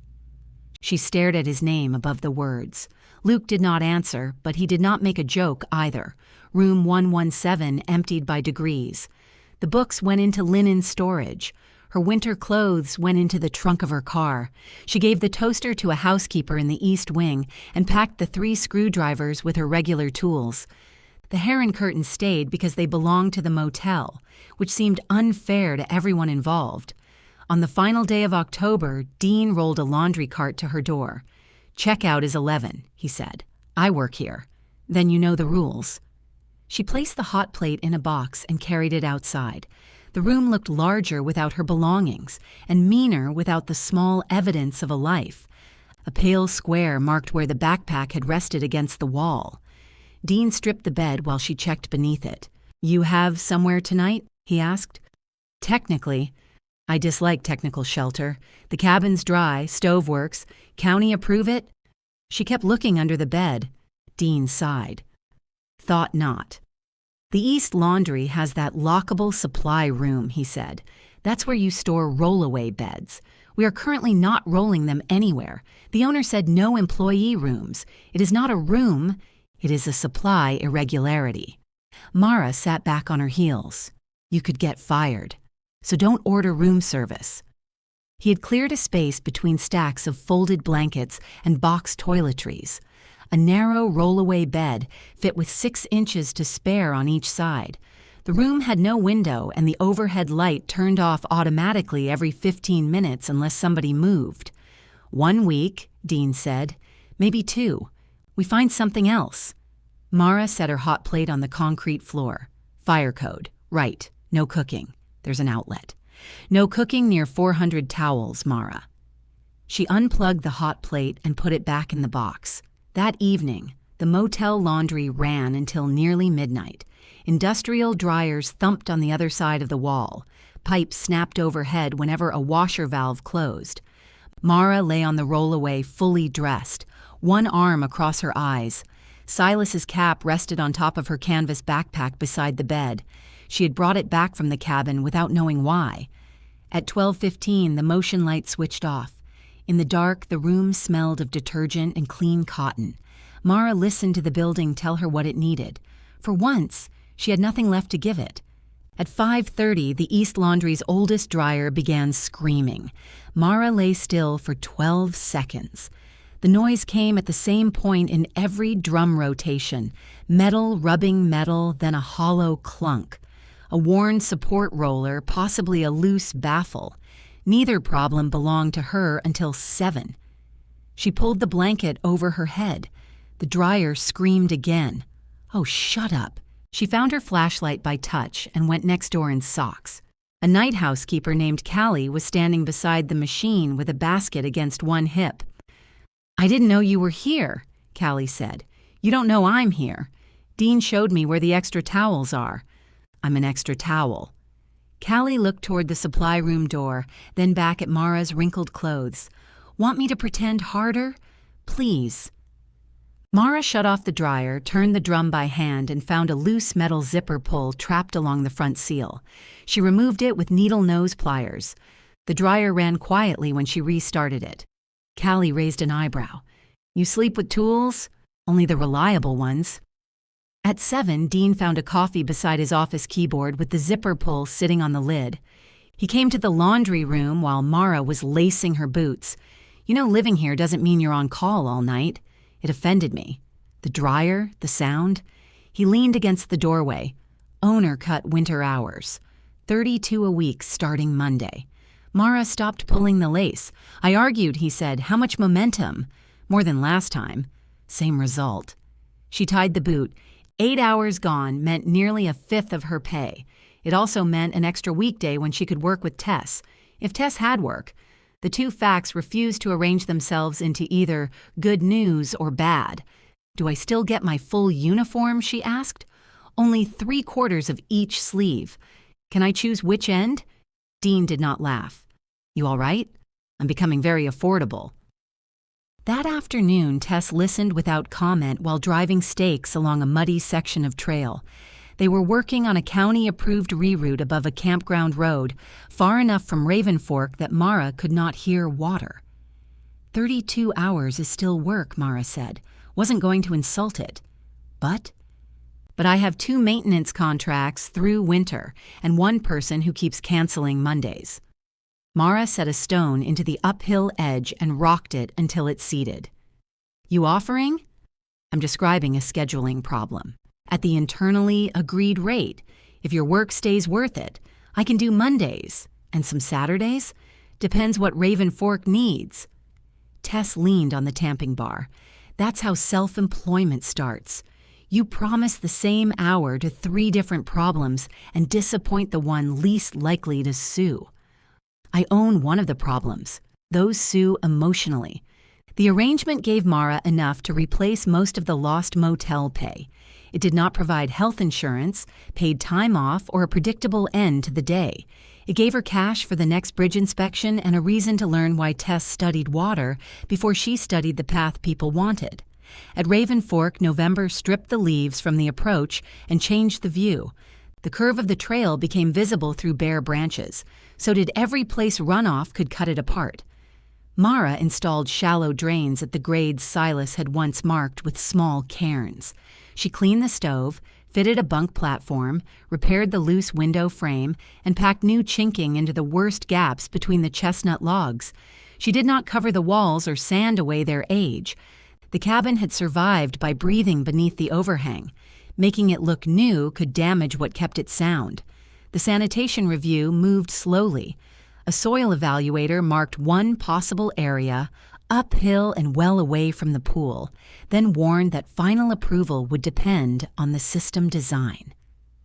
Meredith issued the limited repair authorization and told Mara, again, that it was not an occupancy permit. Mara taped the paper inside the cabinet. "You display all your love letters?" Tess asked. "It's the closest thing the county has written me to affection." Ray brought a wool blanket and 2 sealed cans of coffee. Mara accepted the coffee and made him take the blanket home until she could store fabric without inviting mice to establish a government. By the second week in the laundry room, she could identify which washer was running by the vibration through the wall. Dean never mentioned the deadline he had given her. Mara never asked whether the owner knew. Brent chose a Wednesday night to appear in the motel parking lot. Mara was unloading 2 bags of gravel from her car because leaving them overnight would make the hatchback smell permanently of wet stone. Brent parked beside her and remained inside his truck long enough to finish a phone call. When he got out, he wore a dark wool coat, and the worried look he seemed to believe made him resemble Silas. "You could have called," Mara said. "You don't answer." "I answer questions. You answer parts of questions. They're usually the useful parts." He looked at the gravel. "For the cabin? For a fashion project?" "Mara." She lowered 1 bag onto the pavement. "What?" "A land acquisition company contacted me." The bag sagged between her boots. "About the houses? About the estate parcels? They buy recreational and timber tracts in eastern Kentucky. The man asked whether we'd consider selling Raven Fork."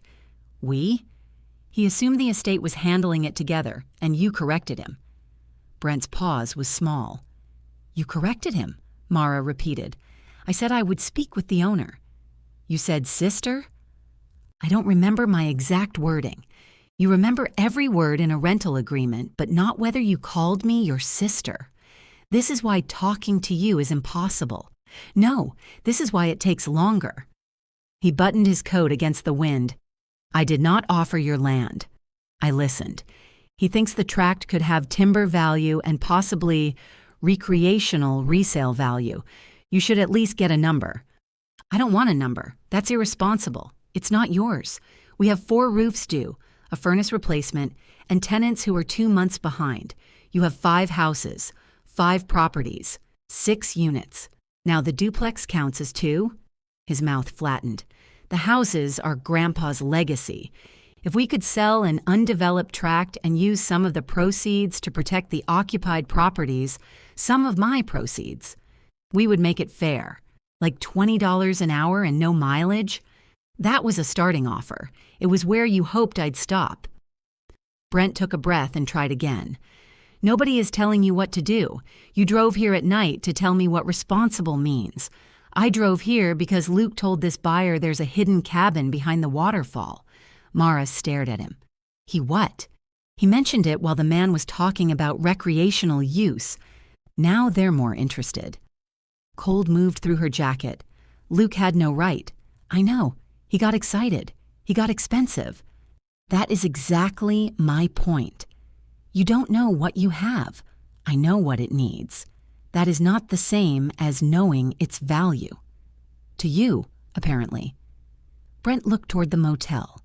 The laundry room windows were high frosted rectangles facing the parking lot. Light glowed behind one of them. "Are you staying here?" he asked. "I work here." "That wasn't my question. It's the answer you get." For once he looked ashamed before he looked defensive. "Come see the cabin," Mara said. The invitation surprised both of them. Brent glanced back at her. "Why?" "Because I'm tired of you pricing something you haven't carried 1 board into." He hesitated. "When?" "Saturday morning. 1 at a time on the bridge. Boots with actual tread. I own boots. You own footwear sold near boots." Luke arrived Saturday in bright brown hiking shoes that had never met mud.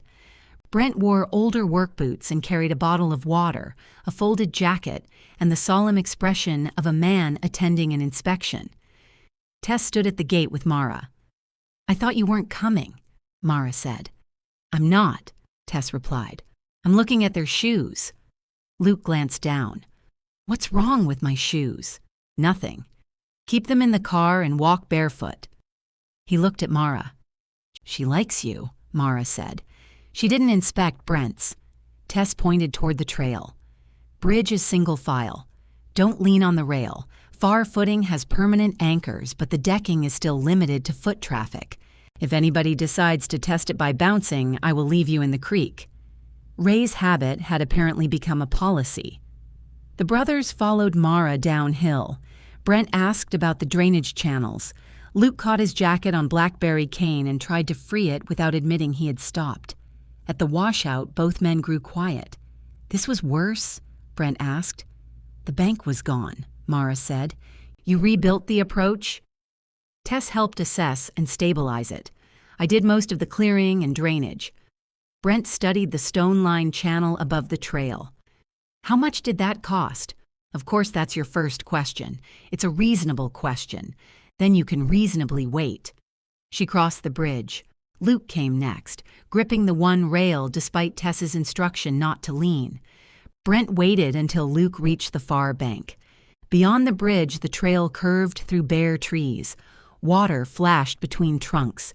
The sound grew until conversation required raised voices, then discouraged it altogether. At the final bend, Mara stepped aside. Luke stopped so abruptly Brent nearly walked into him. The waterfall descended from the sandstone rim in a wide white sheet, bright against the cool November rock. The plunge pool had darkened to deep teal. Behind the thinner right edge, the chestnut cabin sat within its dry recess, stove smoke rising beneath the overhang and drifting out through broken sunlight. Luke did not say anything. Brent looked from the cabin to Mara, then back again. Calculation appeared first, exactly as she had expected, but it did not remain alone. For a moment, grief crossed his face so plainly that Mara almost looked away. "He never showed us," Luke said. "No," Mara replied. They followed her across the natural ledge. Luke flinched when spray struck his new shoes. Brent placed one hand against the sandstone wall and moved more slowly than Mara had ever seen him move. Inside the cabin, the stove held a small fire. The repaired floorboards showed pale against the older wood.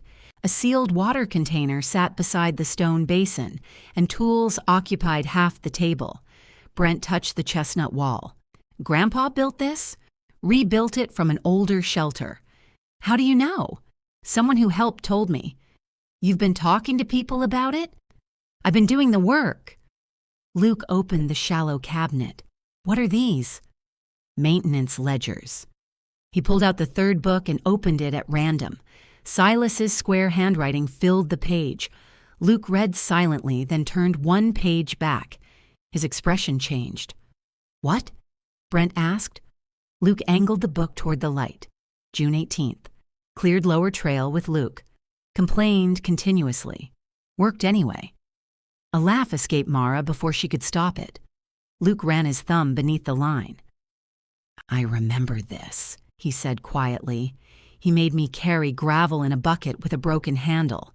"Sounds like him. I thought it was somewhere else." Brent reached for the book, but Luke did not hand it over. Outside, the waterfall filled the pause. Then Brent looked around the one warm room, at the repaired window, the safe stove, the working latch, and the handwritten record his brother still held.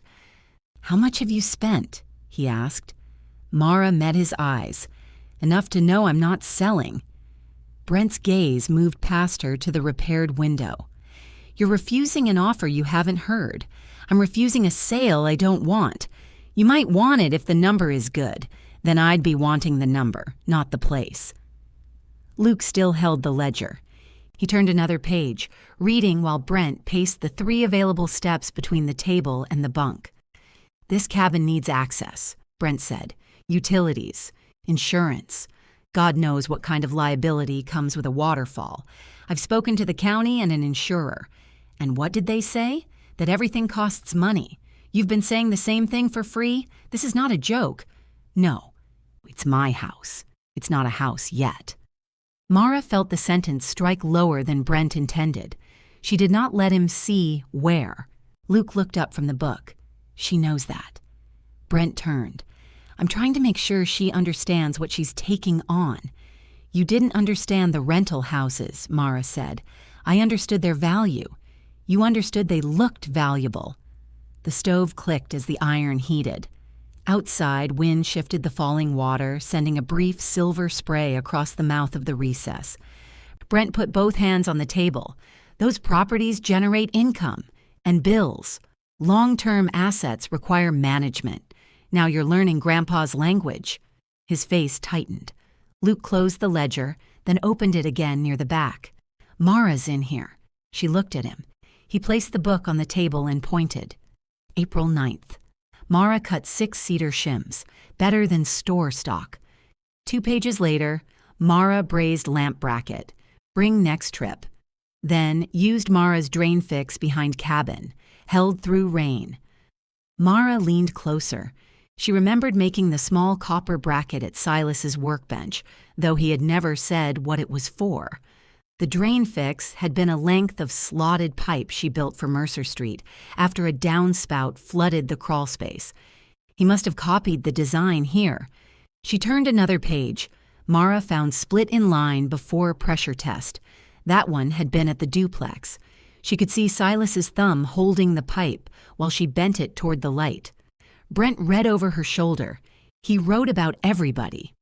Not like this, Luke said. What is that supposed to mean? Luke shrugged, but the movement lacked his usual carelessness. It means she did a lot. I never said she didn't. You called it helping. We all helped. Mara looked at Brent. Name one system in those houses you can shut down for winter. I can learn. Yes. The agreement surprised him. You can, she said. That's different from already knowing. Brent straightened. He looked around once more, and Mara saw him try to recover the version of the cabin he had expected, a collapsing shed, an indulgence, proof that her inheritance was lesser because it required her hands. This still doesn't make it financially sensible, he said. No. What? It doesn't. Not yet. He had prepared for denial, not honesty. Mara put the ledger back in the cabinet. I can't live here legally yet. The water has to be monitored. The bridge needs final work. Insurance is ugly. I'm sleeping in a motel laundry room while I pay for this stove. Luke's head came up. You're sleeping where? The East Laundry. You said you were staying at the motel. I am very close to the towels. That's not. Luke stopped and looked at Brent. Brent's voice came out quieter. Why didn't you tell us? Mara latched the cabinet. You noticed I didn't have a house when it became useful to your argument. Neither brother answered. They left shortly after. At the final bend, Luke turned once to look at the cabin through the thinner edge of the falls. Brent did not, though he slowed near the same place. At the gate, he said, The buyer is going to make a written inquiry. Tell him no. I'll forward it. Tell him no first. Brent opened his truck door. You're turning this into a test of loyalty. No, you are. I'm repairing a cabin. Luke stood beside the passenger door, his new shoes dark with mud. She said, No, Brent. Brent looked at him. It was a small sentence. Mara could tell from both their faces that Luke did not often place one between them. Brent got into the truck. The written inquiry arrived by email on Monday. It described Raven Fork in the bloodless language of acreage, slope, timber mix, road frontage, and water feature. No offer appeared, only a request for access to evaluate the tract. Mara declined. The representative sent a polite acknowledgement and disappeared from her life. Brent did not. He forwarded estimates for the brothers' roofs with no message, as if numbers could continue an argument after words failed. Mara filed the email and went to work. Her limited seasonal use approval came with conditions. The bridge had to pass a final safety review. The cabin needed a working smoke detector, fire extinguisher, safe stove clearance, and approved contained sanitation with no discharge near the water. Drinking water had to be treated or supplied, with the spring clearly labeled unless current testing supported its use. Mara read every condition twice. Tess read them once. Reasonable. You say that because none of them include prices. Everything includes prices. Some paperwork is polite enough not to print them. Mara bought a sealed sanitation unit and carried it down the trail in pieces. She installed the venting where it would not interfere with the cabin's natural airflow. She mounted the extinguisher beside the door, replaced another section of bridge decking, and added reflective trail markers low enough not to spoil the view. Ray's Hiking Club insurance would not cover public access to the site, but one of its members put Mara in contact with an outdoor hosting insurer. The premium required a deposit that reduced her savings to 3 digits. She paid it. After the inspection, Tess signed off on the bridge for limited single-file foot traffic. Meredith approved one overnight trial under the seasonal conditions once Mara supplied the final insurance confirmation. "You're not opening a resort," Meredith reminded her. "I have one bunk. You'd be amazed what people call a resort." Mara set a modest nightly price based on the real labor involved, then lowered it, raised it again, and asked Tess. "Too low," Tess said. "Ray. Too high. Dean, does it have television?" "No." "Then I don't understand the product." The first request came through a hiking club contact from a pair of adult sisters in their 40s who wanted one quiet night after walking the lower valley trails. They asked careful questions about the approach, carried water, stove use, and sleeping space. Mara answered every one, accepted a deposit, and scheduled the stay for the Saturday before Thanksgiving. The amount would not reimburse the stove, much less the bridge. It would cover the next water test and a month of insurance. Mara printed the confirmation and slid it into the new ledger she had purchased at the pharmacy. The cover was green instead of black. Silas would have disliked the inconsistency. She recorded the booking, deposit, expected expenses, and remaining tasks. Then she wrote, "First paid stay scheduled. Do not mistake scheduled for done." The cabin began to resemble a place prepared for someone rather than a place being repaired by someone.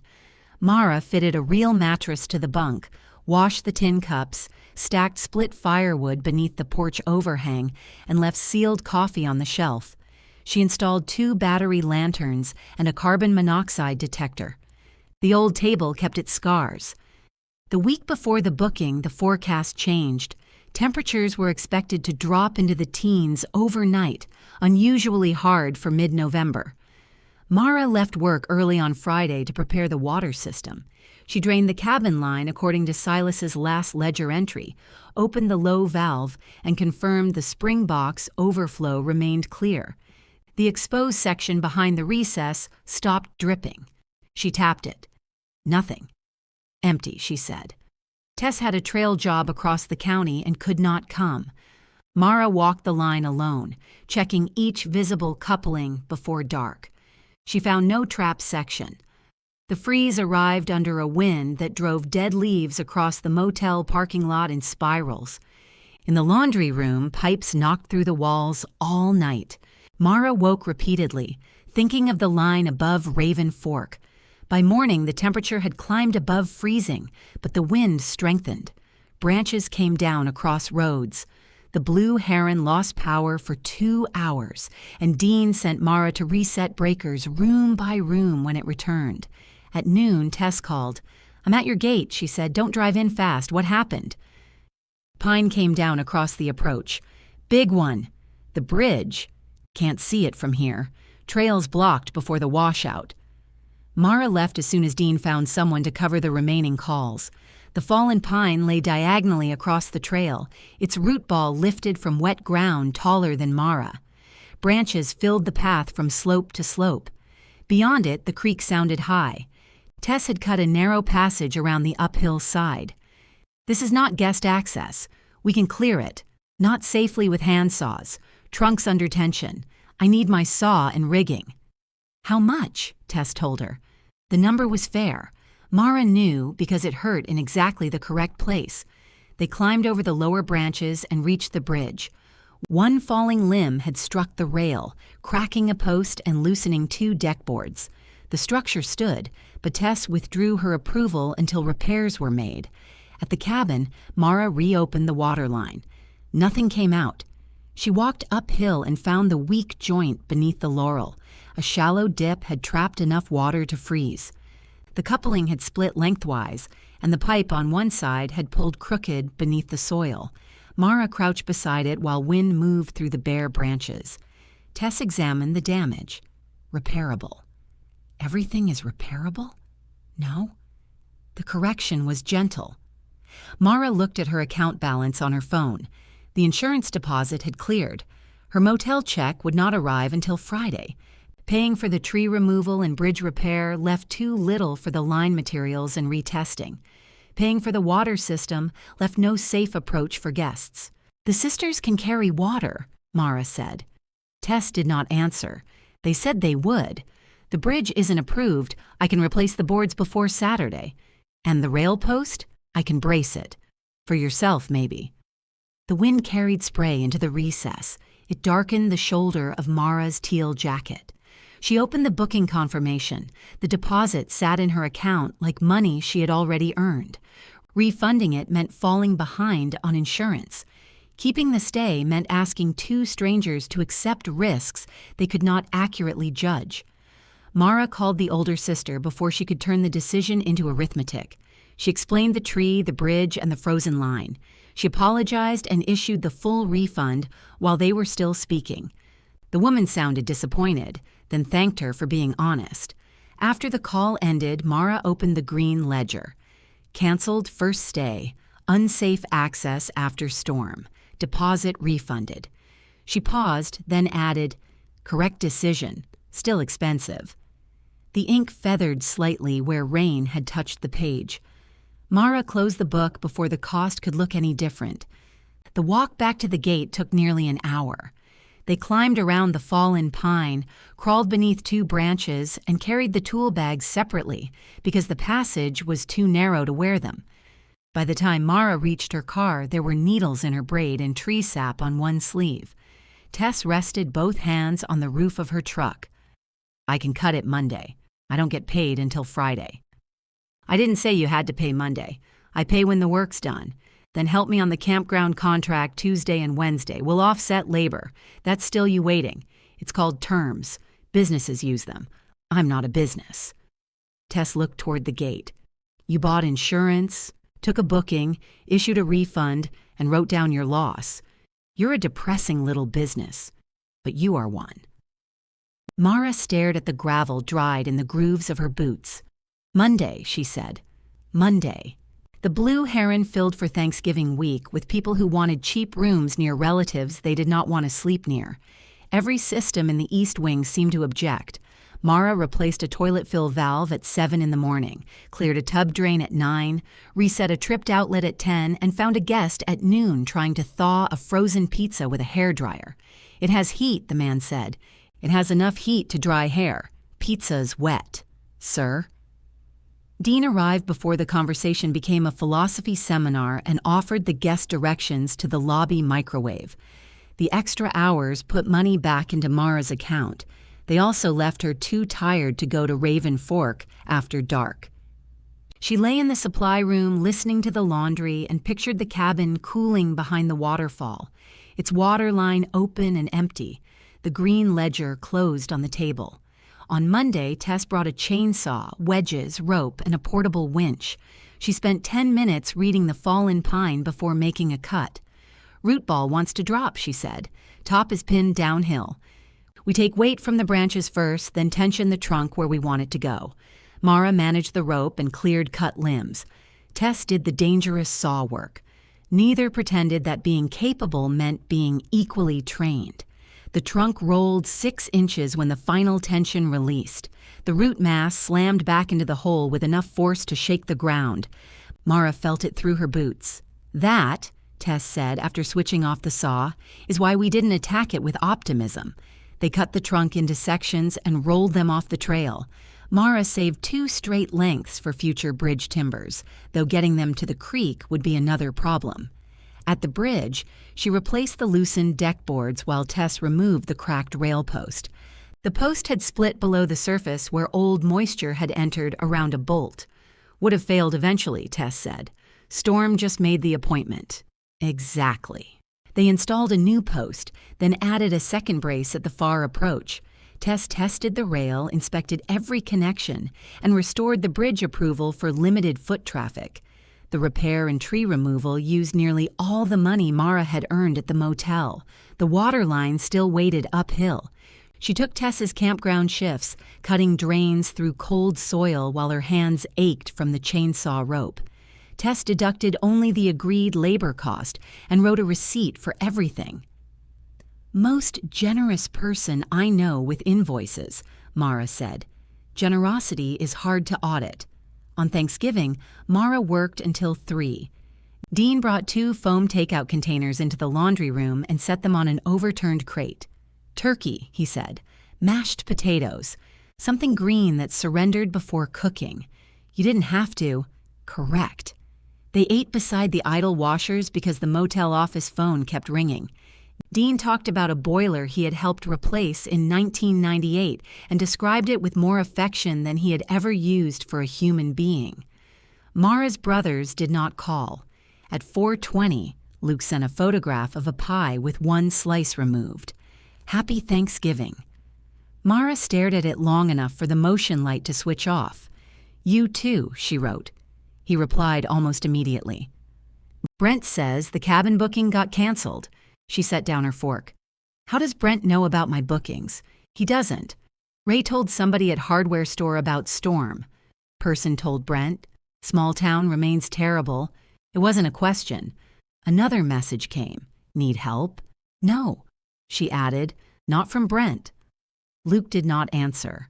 Saturday morning, Mara found him standing at the Raven Fork gate beside his car. His bright hiking shoes were gone.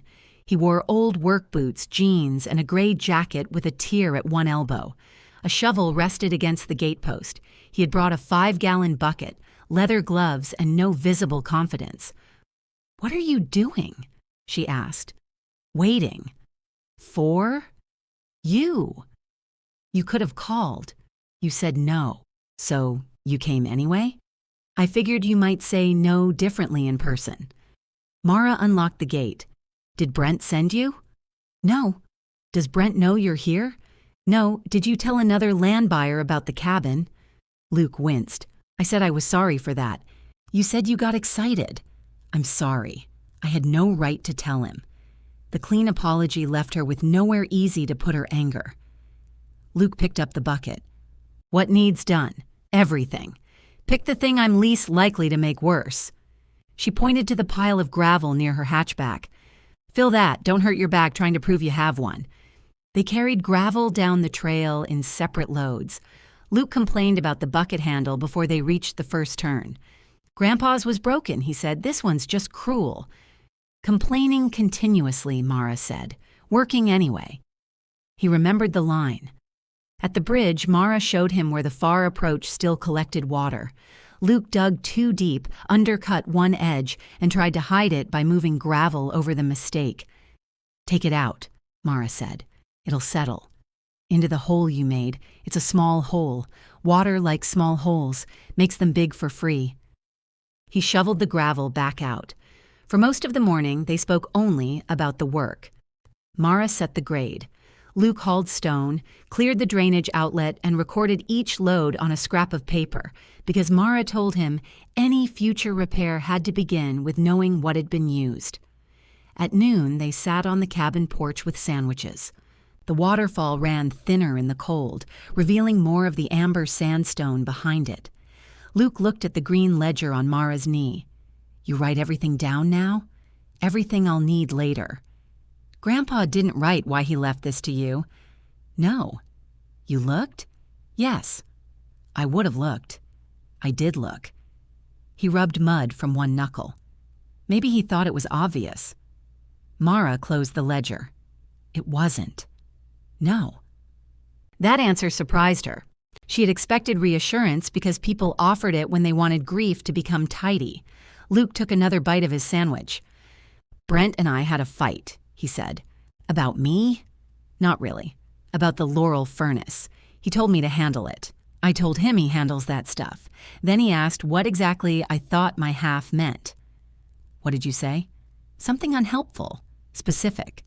I said it meant half the rent. Mara laughed once. He didn't, she said. He did not. Luke looked toward the table inside where tools waited beside the stove. I thought Brent knew all of it. He always sounds like he knows all of it. Confidence is free. Yeah. He picked at the sandwich wrapper. I took the houses because they were houses. That sounds stupid. It sounds accurate. I thought Grandpa trusted us with the real things. Mara watched water break white against the pool.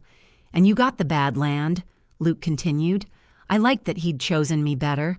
I didn't think about what it meant for you until I saw where you were sleeping. You still haven't seen where I'm sleeping.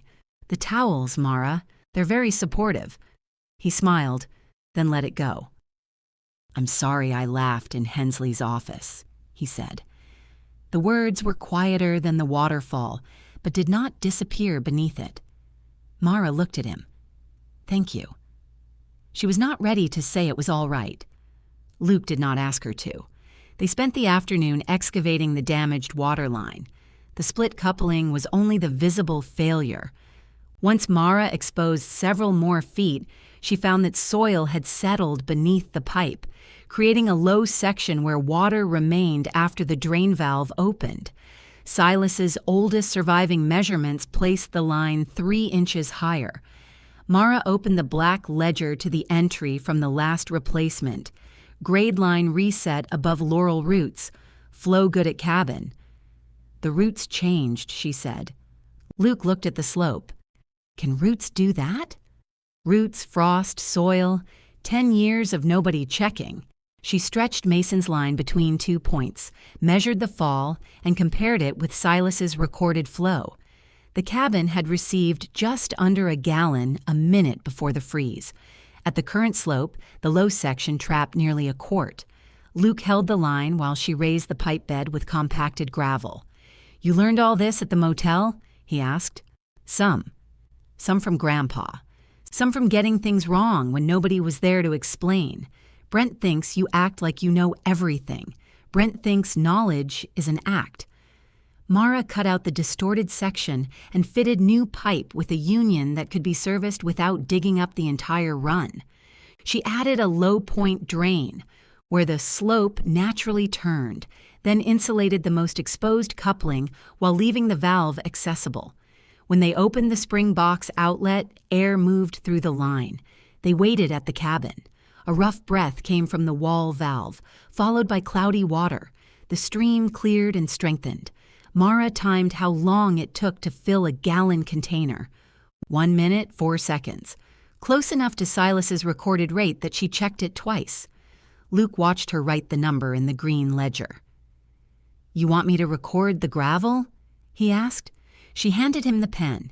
He wrote the number of loads, the section repaired, and the hours worked.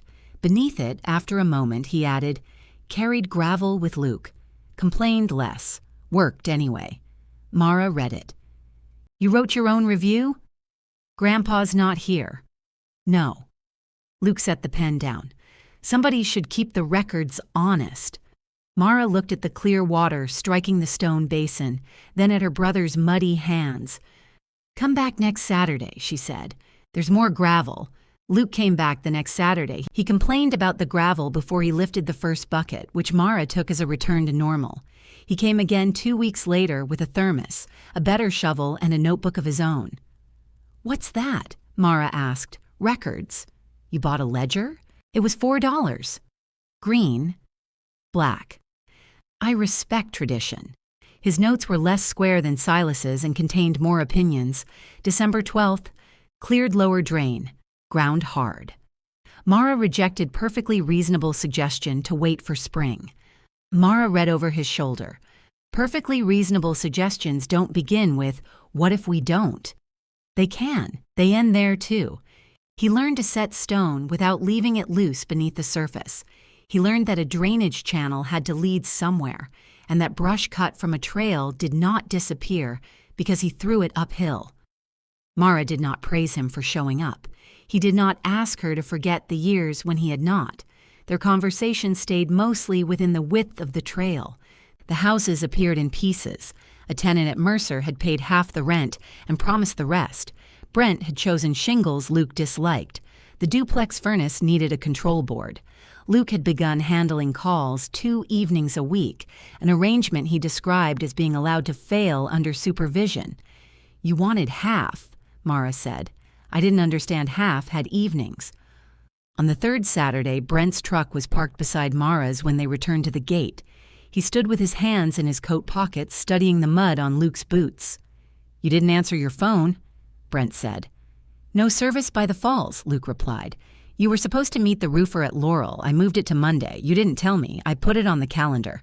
"What calendar?" "The one you made me use." Brent looked at Mara as if she had engineered the exchange. "Can I talk to you?" "You're doing it."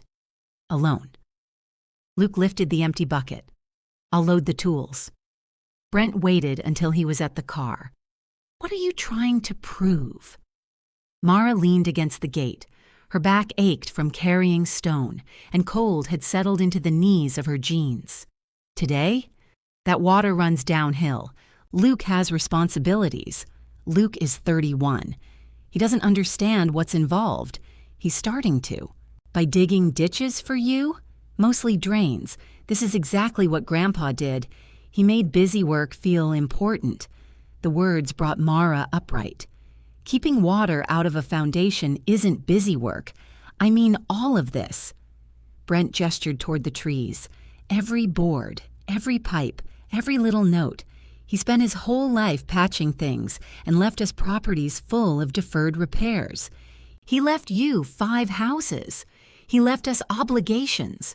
You called them his legacy when you wanted my land sold to protect them, because people live in them. And that makes your obligations more important than mine. It makes them immediate." Mara stared at him. "You wanted the houses because you thought they meant he trusted you most." Brent's face changed. She had struck the contradiction too cleanly to pretend she had not aimed. "That's what this is about for you?" he asked. "You think the cabin means he trusted you instead?" Mara opened her mouth. No answer came. The question hurt because she had asked its gentler version every day since finding the cabin.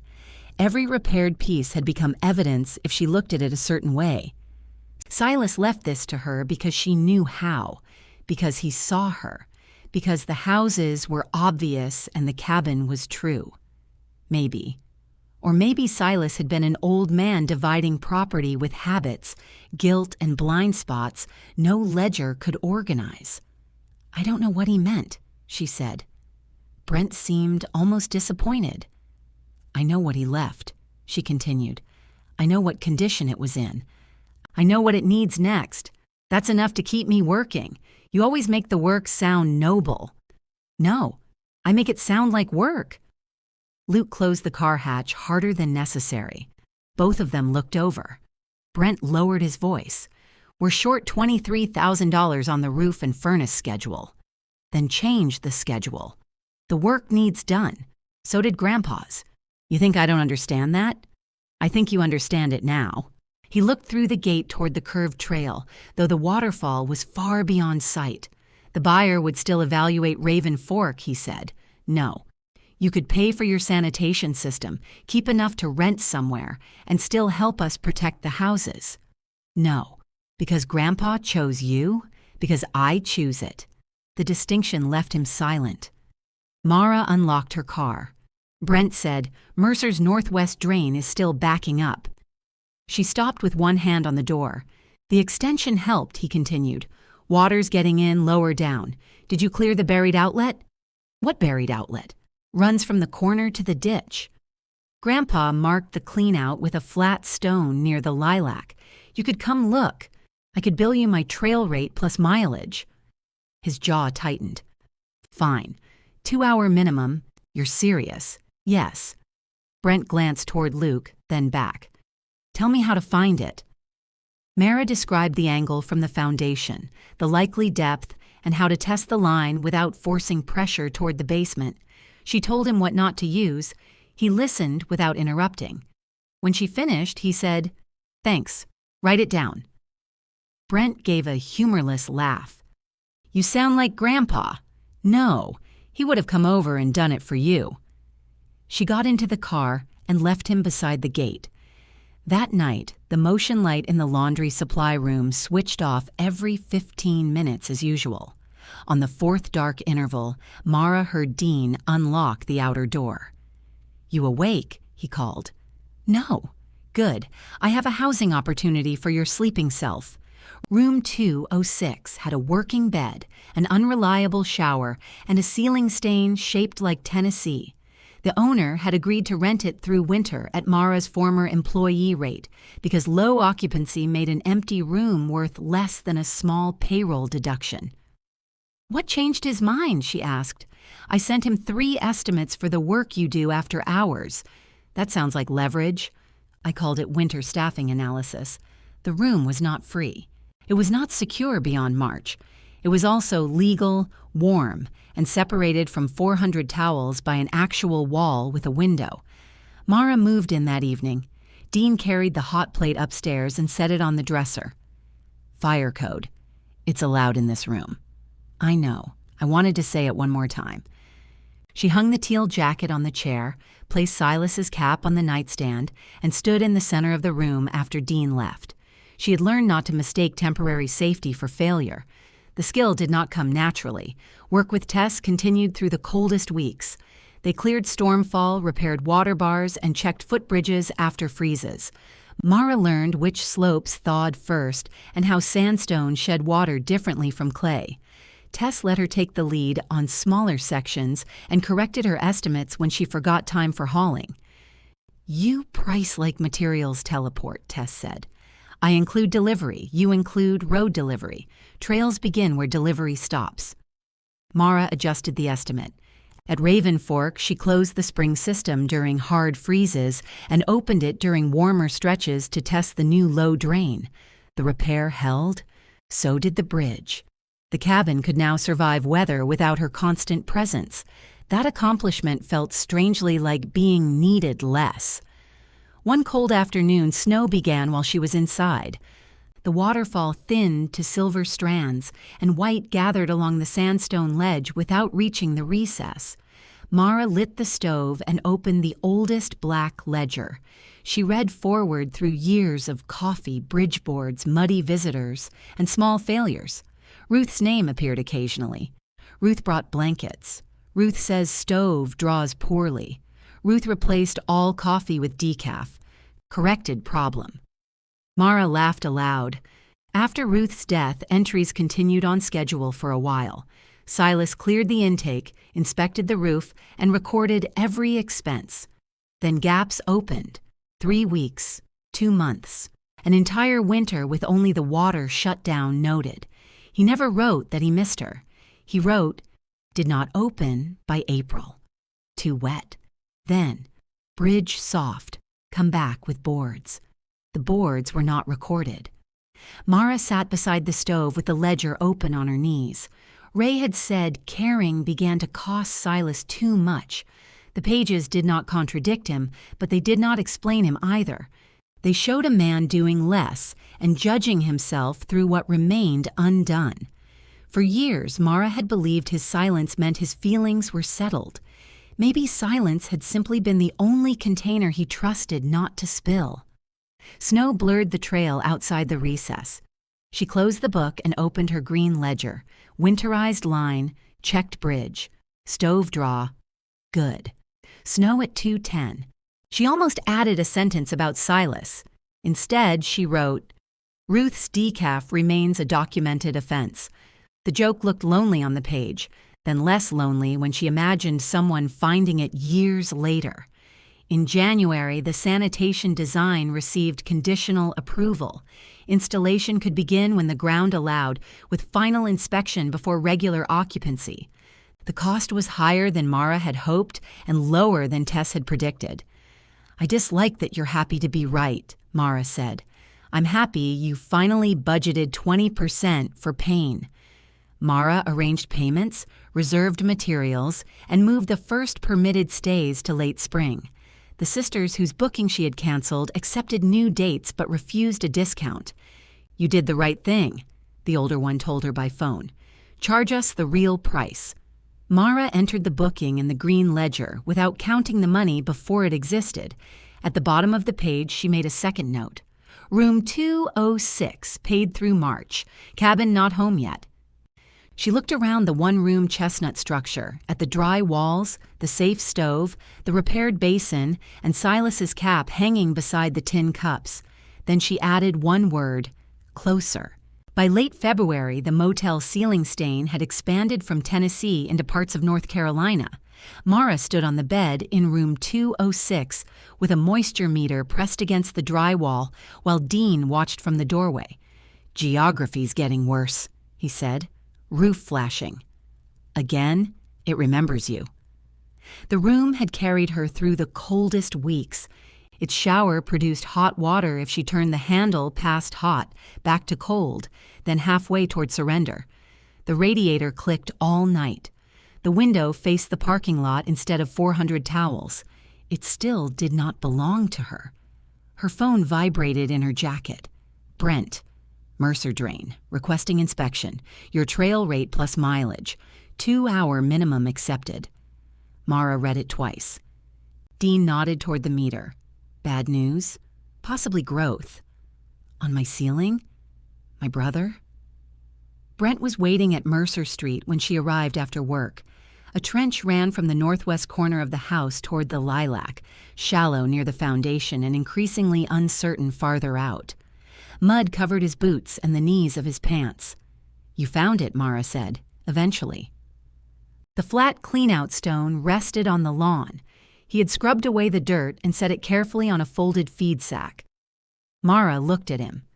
You protected the rock? It's a marker. It's a rock. It can be both. She recognized Silas in the answer and disliked how much it moved her. The buried outlet was packed with roots and silt. Brent had cleared the first section by hand but stopped where the line dipped. I was going to use the pressure washer, he said. Good thing you paid for advice. They worked until the last light left the yard. Mara traced the line, opened the lower end near the ditch, and showed Brent how to flush it from the outlet side so loosened debris moved away from the foundation. He followed instructions without trying to improve them. Water emerged brown, then ran clear.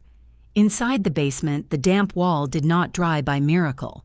Mara checked the sill, marked the wet area, and told Brent to monitor it after the next rain. That's it? He asked. That's today. He handed her an envelope. The amount matched her invoice, including mileage. Mara counted it because not counting would turn business into theater. Brent watched her. You could help us more regularly. I already have 2 jobs and my own place. We'd pay. At my rate, yes, with scheduled work orders. Emergencies cost more. His mouth twitched. You and Tess develop a constitution? She has bylaws. I believe that. Mara put the envelope in her backpack. I'll inspect the Laurel furnace records. I'm not taking tenant calls. Luke's doing those. How is that going?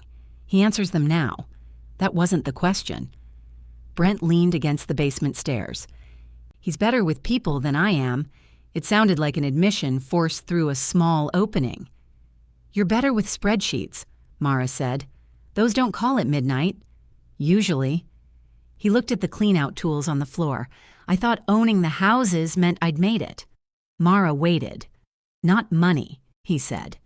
I thought Grandpa had finally decided I was the one who could handle things. You were always the one who said you could. Somebody had to. Did they? Brent looked toward the damp foundation wall. Luke never cared who decided. You just did things without asking. I got tired of waiting to be chosen. The sentence settled between them. He pushed away from the stairs. I still think selling Raven Fork would be easier. It would. But you're not. No. Brent nodded once. Not approval. Recognition of a fixed condition. As she left, he carried the tools upstairs himself. March softened the surface of Raven Fork before the shaded ground thawed beneath it. The trail turned slick. Water returned to drains Mara had cut in November and followed them where she intended. One backed up with leaves at the first hard rain. She cleared it, widened the outlet, and wrote the failure in the green ledger. Tess read the entry over her shoulder. You recorded that you got it wrong. I recorded that the outlet was undersized. Same fact. Better emotional branding. The sanitation materials arrived at Tess's property on a flatbed truck because no delivery driver would take them through the Raven Fork gate. Nothing was glamorous. Sealed components, vent pipe, stone, fittings, and bags of material that became heavier with every yard from the road. Mara stacked everything by order of installation. Luke arrived carrying his black notebook. You know this is going to involve buckets, she said. I've accepted my position. Tess came behind him with stakes and grade line. Your position is uphill from the drinking water source and downhill from my patients. They spent the morning carrying materials to the approved area. The route branched from the main trail before the bridge, climbed the slope, and stayed well away from the creek and plunge pool. The site plan did not require altering the cabin or discharging anything near the falls. It did require careful placement, contained handling, ventilation, and a maintenance schedule Mara suspected would outlive her interest in discussing sanitation at dinner. At noon, another truck stopped at the gate. Brent got out with 2 coils of pipe and the long section of white PVC Silas had once asked him to bring. Luke stared at it. Is that the basement pipe? It was in my garage. For 11 years? Apparently. Mara walked up the trail. Why are you here? Luke said you needed to move material. Luke talks too much. I'm addressing that separately. Brent lifted the PVC. Can this be used? Mara checked the diameter and condition. Sunlight had yellowed one end, but most of the length remained sound. For the protective sleeve, she said. So yes, for part of it. He looked relieved to have arrived with something useful. Tess assigned him to carry pipe and made no distinction between responsible heirs and available backs. Brent tried to ask about the installation sequence. She pointed him toward Mara. Her site, Tess said. Her plan. Mara explained the layout. Brent listened. For 2 days they worked within the approved design. Tess handled the portions requiring her contractor certification. Mara measured, cut, sealed, and documented. Luke hauled gravel and updated his notebook. Brent carried pipe, then stone, then more stone, after learning that asking whether they had enough usually produced another load. Ray appeared on the second afternoon with sandwiches and advice. Tess accepted the sandwiches. The advice remained in his truck. When a vent alignment came up 2 inches wrong, Brent suggested hiding the discrepancy beneath the housing. No, Mara said. Nobody will see it. The inspector will measure it. 2 inches affects function. It affects whether I can prove I built what was approved. He started to argue, then looked at the black ledgers she had brought for reference and stopped. They reset the base and recut the pipe. Near sunset, Luke lowered himself onto a bucket beside the trail. I don't understand why anyone steals houses. They're exhausting. You didn't steal them, Brent said. We took all of them. They were left to us. Same result for Mara. Brent glanced at her. Mara kept tightening the access fitting. She did not rescue either man from the conversation. Luke rubbed both hands over his face. We should have offered her grandpa's house until she had somewhere. It needed work, Brent said. So did the laundry room. Mara looked up. You don't get to repair October by making March dramatic. Luke dropped his hands. I know. Do you? I'm trying to. Brent stood with his muddy gloves tucked beneath one arm. The house was being prepared for a tenant. I thought she had the motel. You didn't ask, Luke said. Neither did you. No. The brothers looked at each other without one stepping behind the other. Mara finished tightening the fitting. Carry the next load, they did. The final inspection found 3 corrections. Meredith wanted a vent termination raised, one access point made easier to service, and the maintenance instructions posted somewhere more useful than inside Mara's backpack. That's why they're called instructions, Mara said. They travel with me. What happens if you're unconscious? Why does every government scenario begin with me unconscious? Because conscious, you is argumentative. The corrections took another week.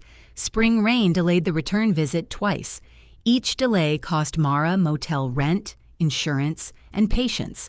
Room 206's ceiling opened above the shower one morning with a soft, tearing sound. A dinner plate piece of wet drywall fell into the tub. Dean came upstairs, looked at it, and said, Tennessee has seceded.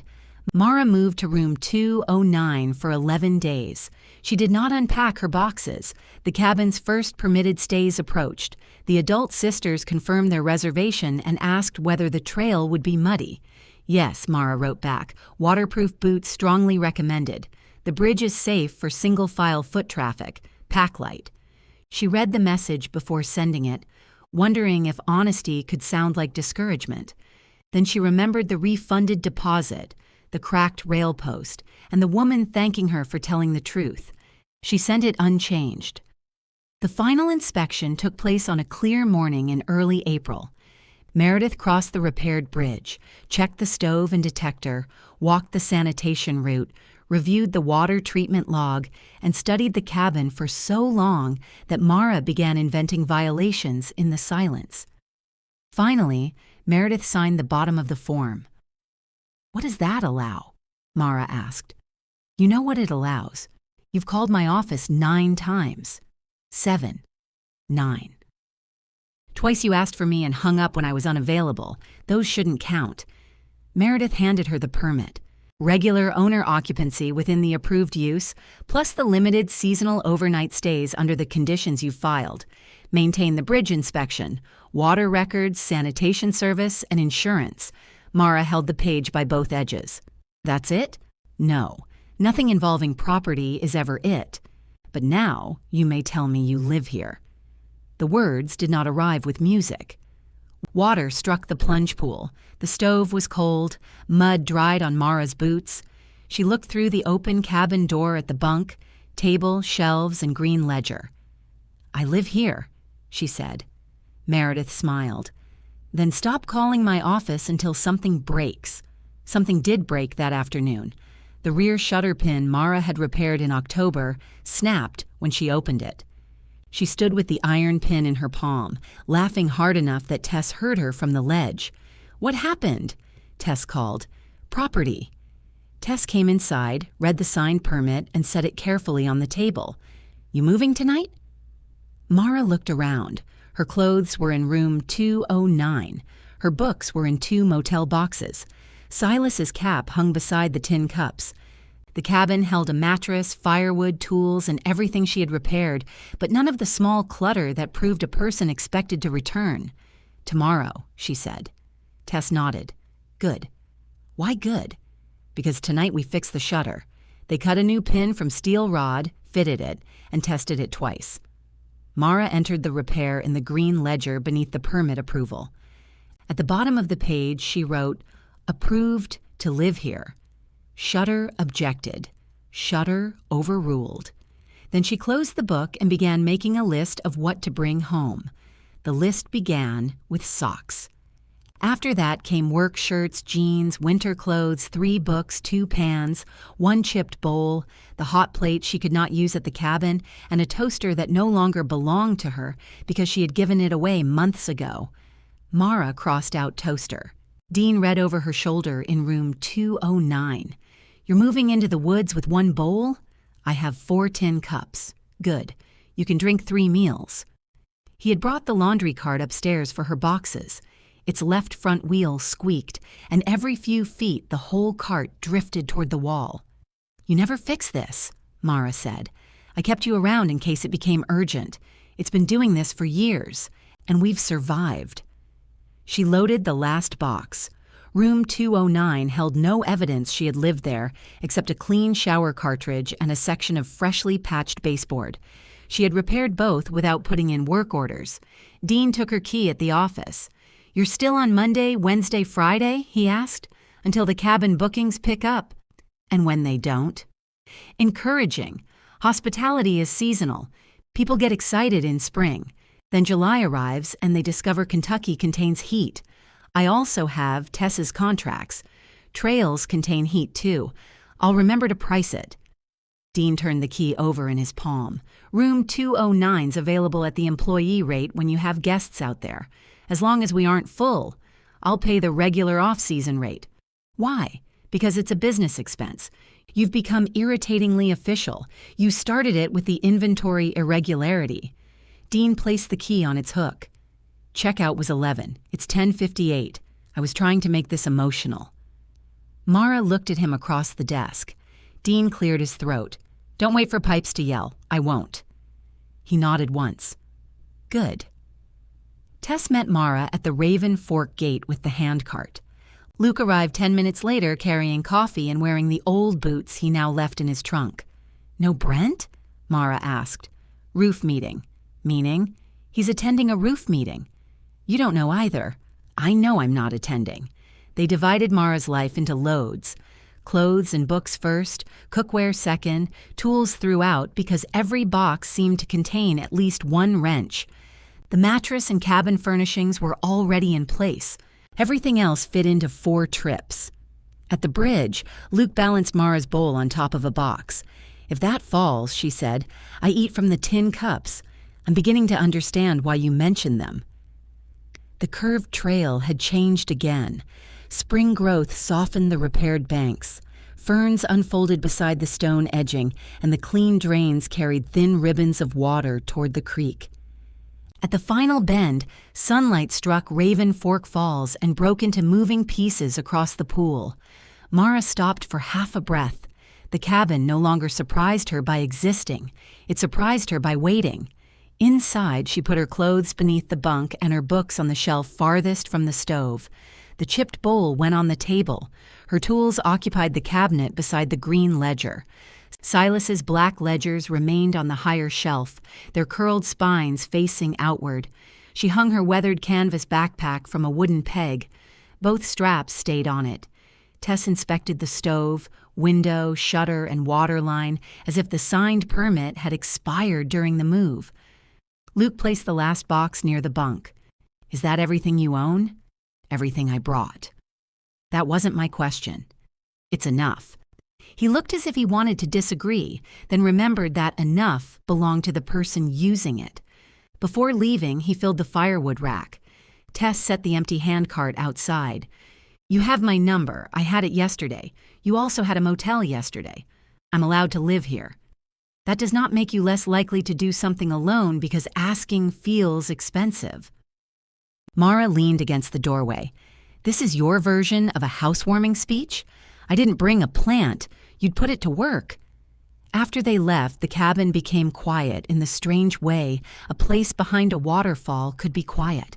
No voices, no tools, no footsteps on the porch, only water. Mara made soup on the stove and ate from the chipped bowl. Darkness came first beneath the overhang, then beyond the falls. Her battery lantern lit the table and left the corners soft. The stove ticked. The repaired shutter moved once against its pin when the air pressure changed.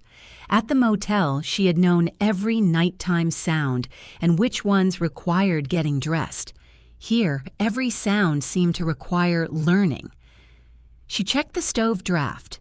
She checked the latch. She walked behind the cabin with a flashlight and found no leak. At 10:30, she opened the door simply because she could not understand how the waterfall kept falling when nobody watched it. Mist cooled her face.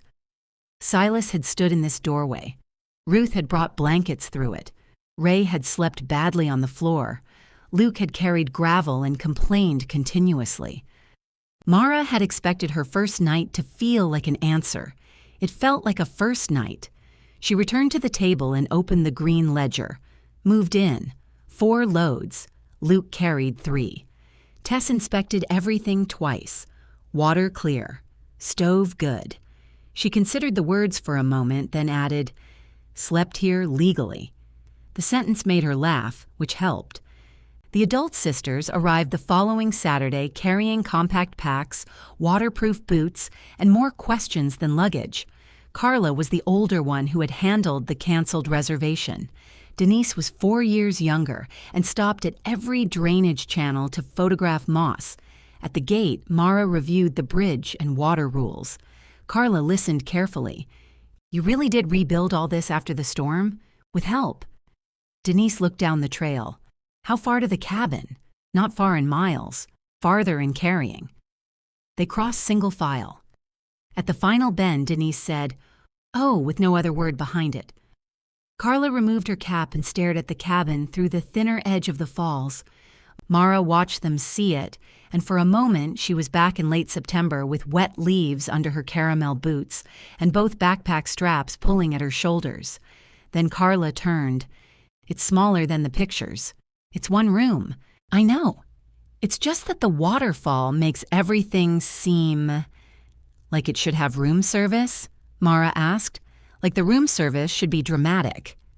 Inside, Mara demonstrated the stove, sanitation unit, lanterns, fire extinguisher, and treated drinking water supply. She pointed out the emergency contact card and the rule against crossing the ledge after dark. Denise sat on the bunk. "What if we need something? Call. If you can't get a signal, use the emergency radio. I'll be at the Blue Heron. The motel by the highway? Best ceiling stains in 3 counties. Carla looked around at the chestnut walls and old table. "You live here and leave when guests come? For now. Does that make sense financially? Not every night. Limited stays at the right rate cover the room, insurance, and part of the maintenance. Part? Waterfalls have expensive habits." She left them with 2 sealed cans of coffee and walked back alone. Room 209 was available.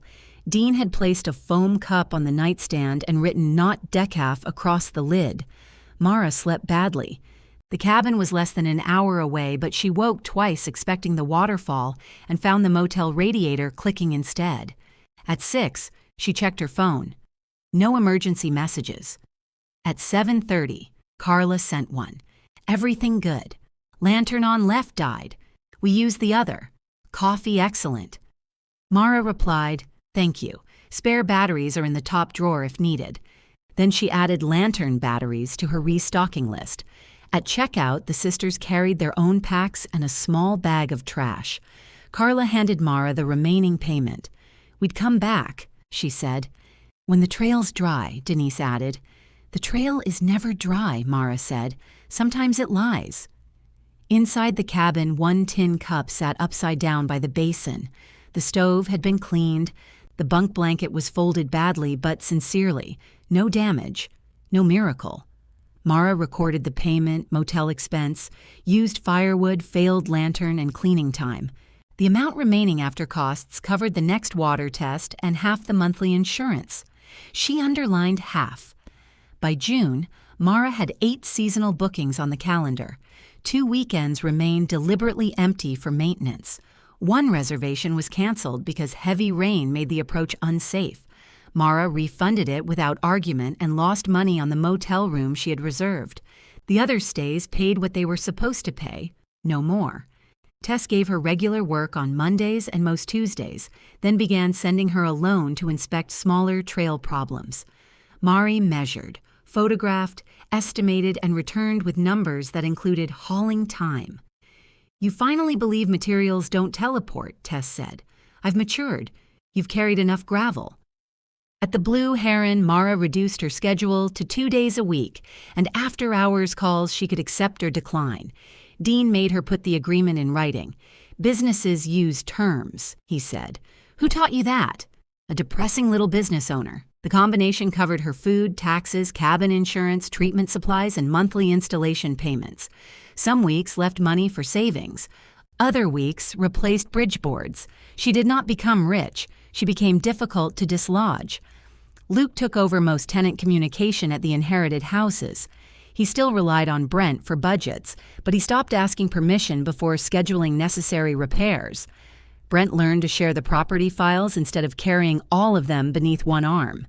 Their first year produced no distributions. New roofs and heating work consumed the rent. Luke described this with the injured dignity of someone betrayed by arithmetic. They hired Mara for 2 seasonal inspections and 1 emergency leak. She invoiced every hour. Brent paid on time. On a warm evening near the end of June, both brothers came to Raven Fork carrying groceries and a bundle of cut firewood. Luke had also brought his black notebook. "You know it's 78 degrees, Mara said, looking at the wood. Brent said, "Never arrive empty-handed." Brent set the groceries on the table. I said, "Bring something useful." Firewood becomes useful. In October, long-term asset. They ate sandwiches on the porch because the cabin table held Mara's tools, and nobody wanted to clear it. The waterfall ran lower than in spring, revealing amber sandstone along the rim. Evening light reached deep into the recess and warmed the cabin edges. Luke opened his notebook. Laurel roof finished.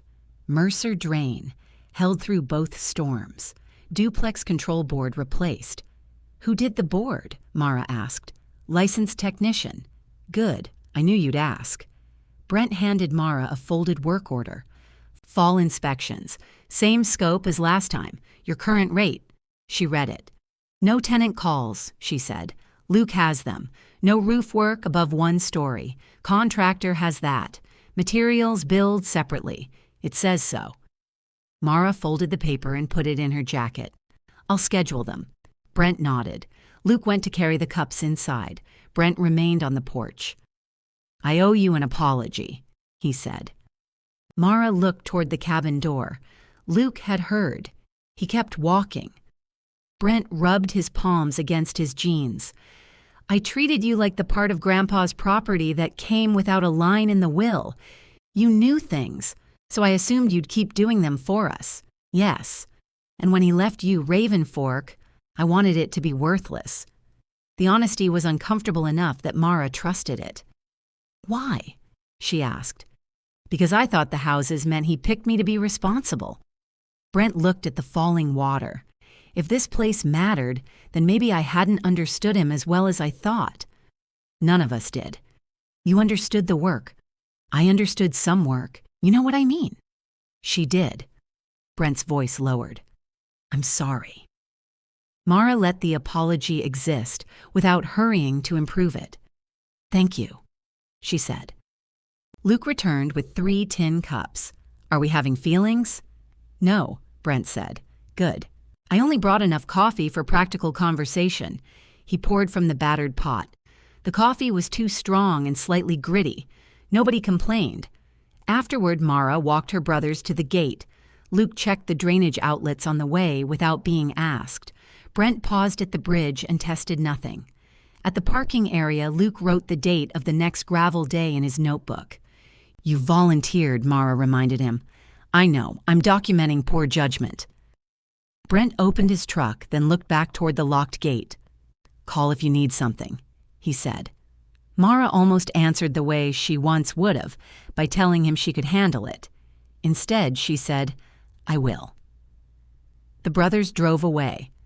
Mara returned alone along the curved trail. Golden light lay across the repaired footbridge and turned the pool deep teal.